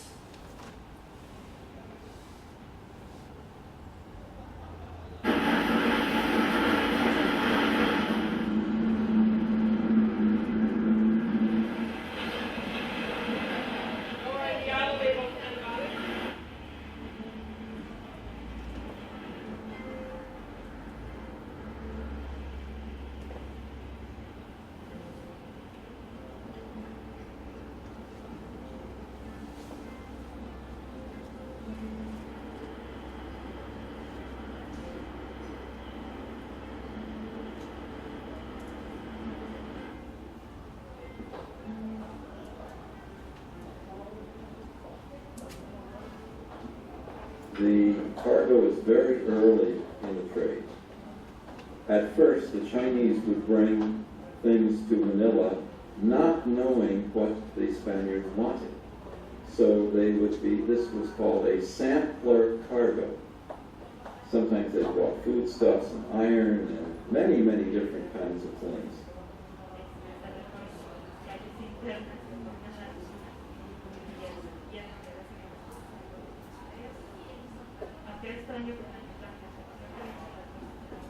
Primero se llevó a cabo una prospección en superficie y se fueron localizando fragmentos, por ejemplo, de porcelana o de estómago o de cera o placas de plomo.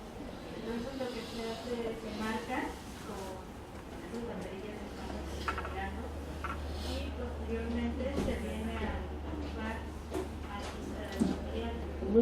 costo, ¿no? Pero solo así es como tener una registro de información, ¿no? Tener la mayor cantidad de fotos, las coordenadas, poder mapearlas y poder después empezar a encontrar patrones acerca de los elementos que encuentras, ¿no?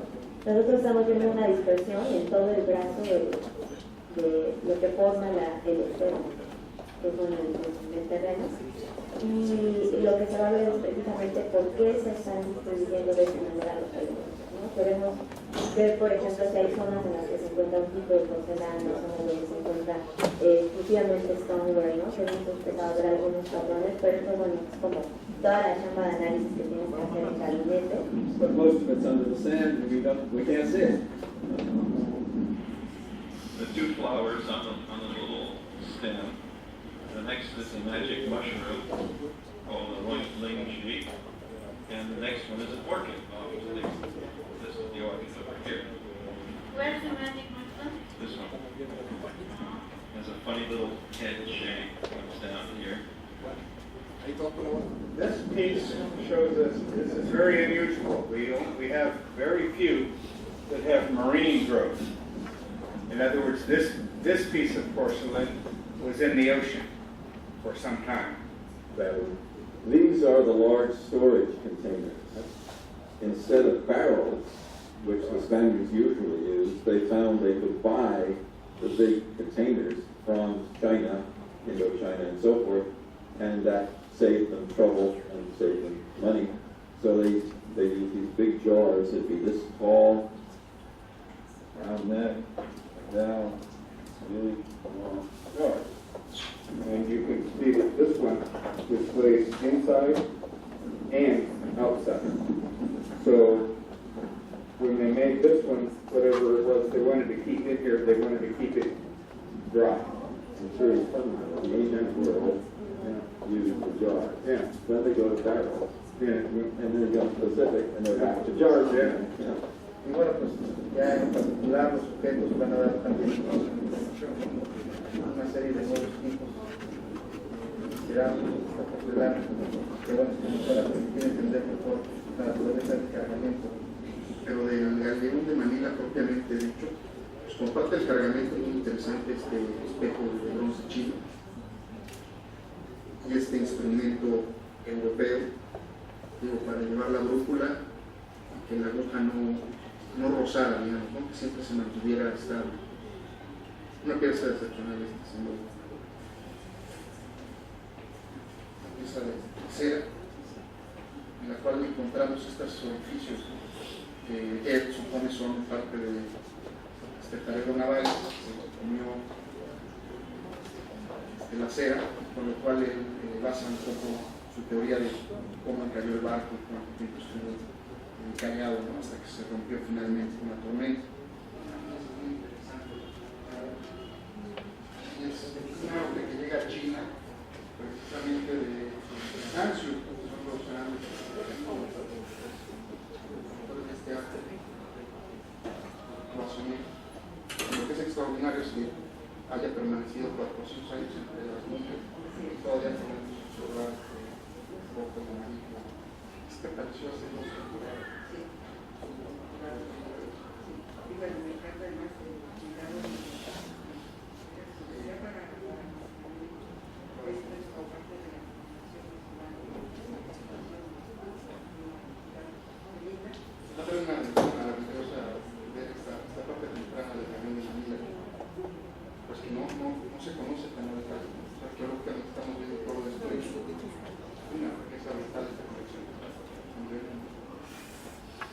tanto los objetos como la información que se recabe en el sitio, el contexto fotográfico, arqueológico, etcétera, histórico.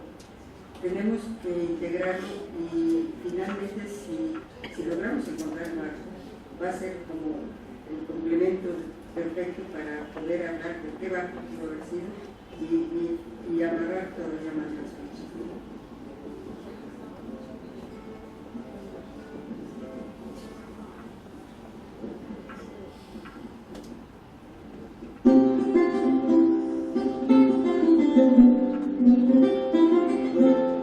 Chinese sampans and galleons have arrived in Manila and are preparing the journey to the Americas.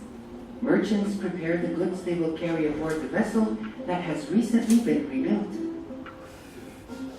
To avoid dangerous waters, it is convenient that the Nao ship weigh anchors before July. It happens just so, and although still in reconstruction stages, she hoists her sails at dawn, leaving Manila behind. Many days, over 7 months, must pass before they reach the shores of the New World. They carry merchandise to sell and trade: pepper and spices, perfume, Chinese porcelain, silk cloth, ivory, trunks, treasures from China, Persia, India, or Japan that will fill the natives and inhabitants of New Spain with amazement.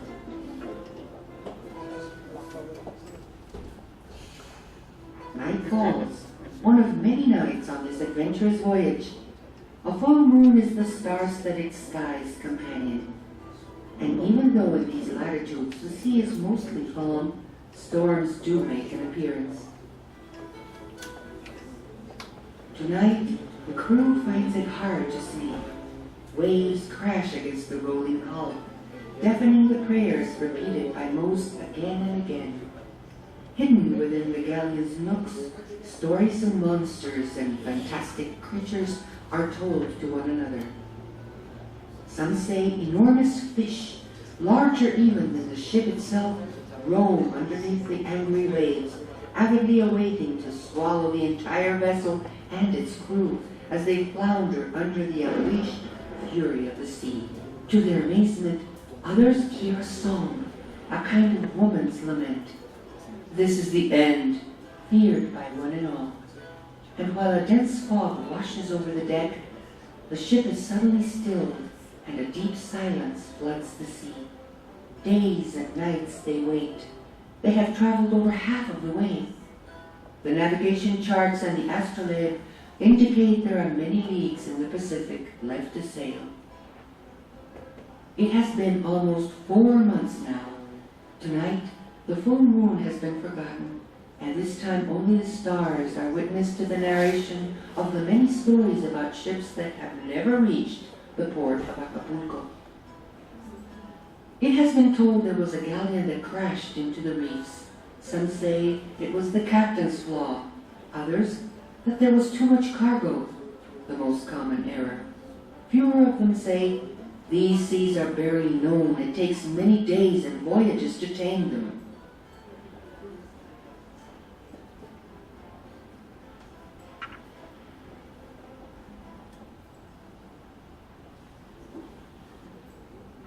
O sea, todavía no comprendemos, todavía no sabemos qué fue lo que sucedió. Ya tiene sus teorías,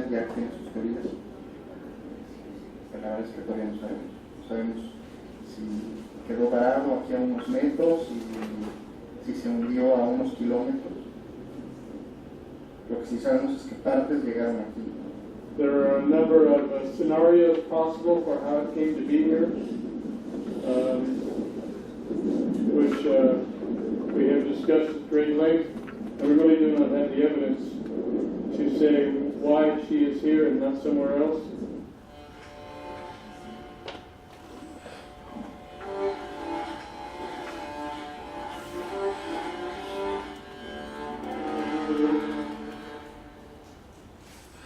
So the ship was coming down the coast in the usual way, and she may have been late.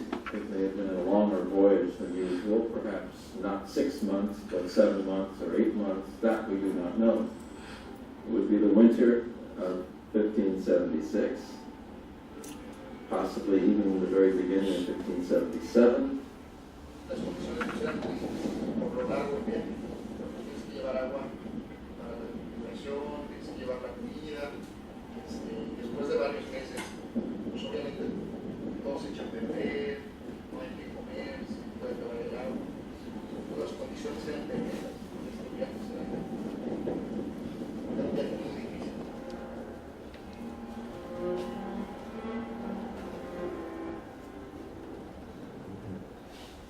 Scurvy begins to show up after 6 weeks, but not seriously. It's a very slow disease. But after 6 months, they've lost people. Entonces imagínate, pues ya había pasado lo peor, era precisamente el viaje a través del Pacífico. Si es que estaban vivos los que llegaron aquí, ya habían visto tierra, ya tenían que ir costeando, digamos, hasta acá. Podían hacer alguna parada para abastecerse de lo que necesitaban, de agua o de algo de comer, entonces cabotaje. Entonces lo más difícil pues ya lo habían pasado.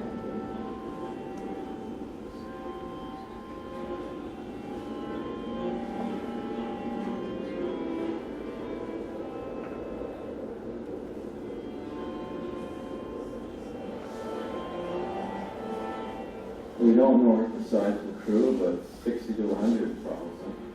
Many of them would not have been with the ship when she got here. They would have been, when they died, they were thrown overboard. And many would have died along the way. Because it's a 6-month voyage, and if it gets to 7 or 8, then the death toll goes up even more.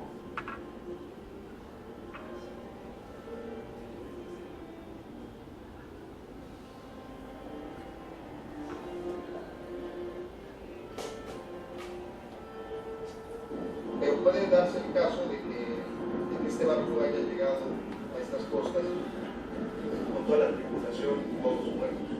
O sea, que haya encallado por las corrientes. Como se dio el caso de un galeón que de repente por Batuco lo vieron pasar y cuando se acercaron a este galeón, vieron que toda la tripulación ya estaba muerta. Entonces el barco iba a la deriva.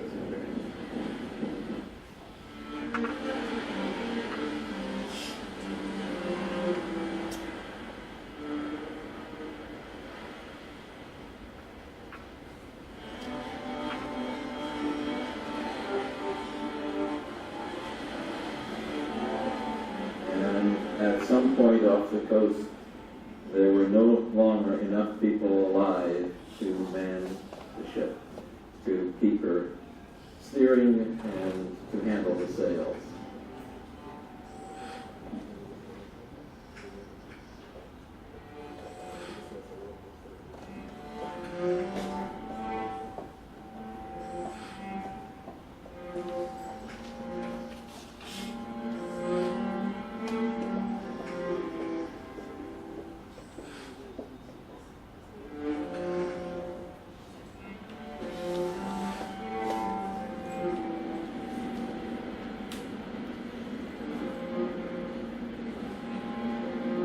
At that point, the wind simply pushed her across the water until she stuck on a sandbank offshore here.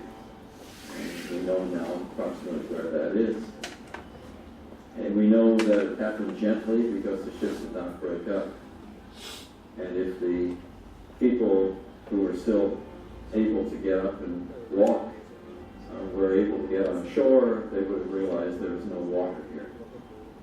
We know that almost certainly that they did not get a boat into the water. It's very difficult to get a ship's boat out of a ship.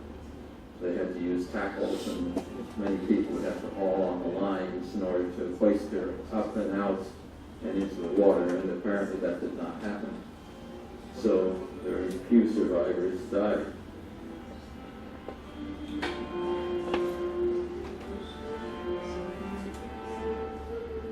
And then the ship sat there for at least 1 year, undisturbed with her dead aboard. It may have been 2, it may have been 3. That we don't know, but we know at least 1 year. And in that time, the water seeped in, and she flooded. And the Torritos got in and started eating the wood, started boring into the wood.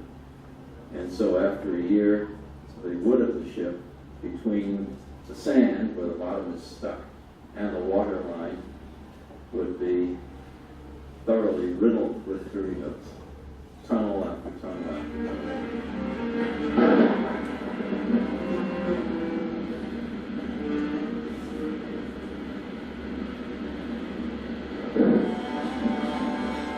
And then a storm came along, and the storm came from offshore and pushed the water up over the shore, and the ship simply disintegrated.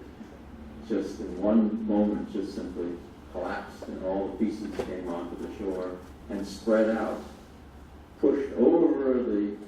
existing shore by the push of the waves, the storm surge, until it hit a dune line. And we are at the place where those dunes stood at that time. We are right there right now. And the dune line stopped all that material and it spread out for about 800 meters. And then the storm shifted, the winds moved, they shifted and took all the lighter material and pushed it down the beach. And so now the storms have given us a site that is 11 kilometers long.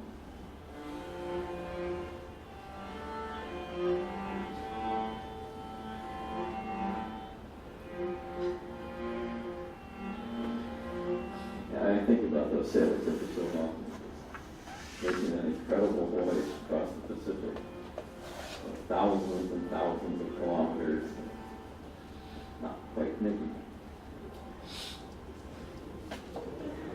We don't know the name of a single one. The records do not preserve even the captain's name, at least as far as we've been able to find it and so forth. So that's the history of the ship, the Ghost Galleon. The promise of terra firme awaited the galleons and crews that were able to complete the voyage.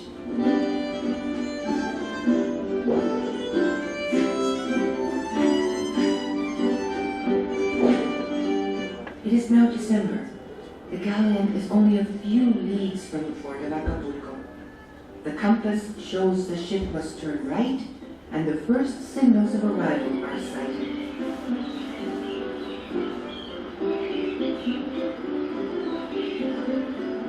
Their mood is rekindled. Soldiers, sailors, and friars relish the thought of fresh food that is shortly awaiting them, although many, alas, have fallen ill with scurvy and will be unable to eat a single morsel. The vessel is sighted from a bastion in the fortress of San Diego. No need to fill the cannons with gunpowder at this time, as the ship that approaches is none other than the Now from China. Messengers hasten to round up the townsfolk. Fireworks thunder across the sky. The entire village floods toward the wharf. The general mood is filled with expectation. The Acapulco Fair is about to begin. Locals anxiously await to see the marvels hidden inside trunks, boxes, and bundles downloaded from the Now. Buyers and traders prepare their taxes and coins. They wish to be the first to view the treasures and select those most likely to dazzle their clients. They bargain with the muleteers that will load their donkeys with trunks filled with rich goods to be carried to their 3 principal destinations. Some will be carted to the capital city of New Spain, where wealthy families shall hasten to the objects, furniture, and rich materials that will no doubt prove them to be the most fashionable, with jewels and adornments identical to those worn by the Spanish gentry. Other merchandise shall be taken to the Viceroyalty of Peru as compensation for the silver sent from there. A third route shall be undertaken across the land, stopping over in the markets of Puebla and Jalapa. A few consignments shall be delivered inland to mining centers and important cities of the Bajío or Oaxaca, although the final destination will be the port of Veracruz, where the cargo shall be shared with shipments of metals and other products to set sail on New Spain fleets from this continent via Havana to Sevilla or Cadiz. Another long voyage awaits them, only now they must face the Atlantic Ocean.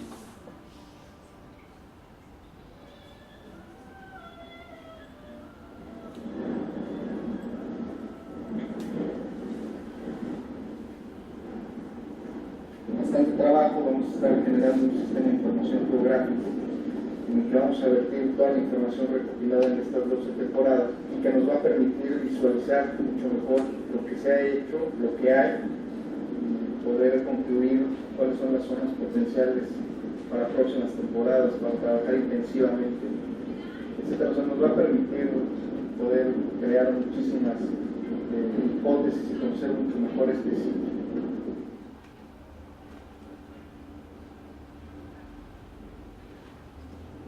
Se encontró conocemos como un perro de foc.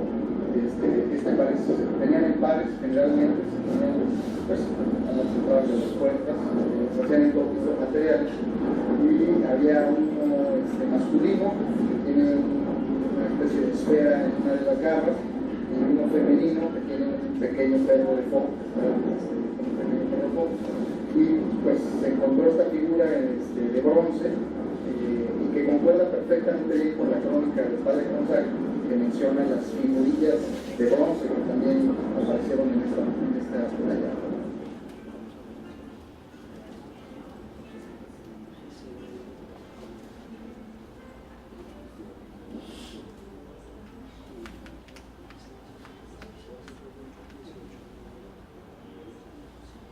Thus, the Manila Galleon was a constant navigator of the ocean line that created with its wake the longest commercial route in history, and that has lasted 250 years.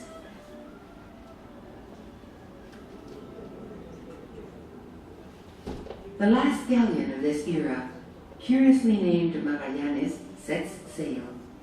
The members of her crew can't begin to imagine they will be the last witnesses to go to sea and be a part of this history of exchange, the fusion of religious beliefs, political visions, and notions of new societies, tastes and flavors, artistic wealth and knowledge, and all in all, a whole new way of being that will ultimately combine the Far East, America, and Europe. The Manila Galleon, servant of 3 continents, the master of the Pacific Ocean.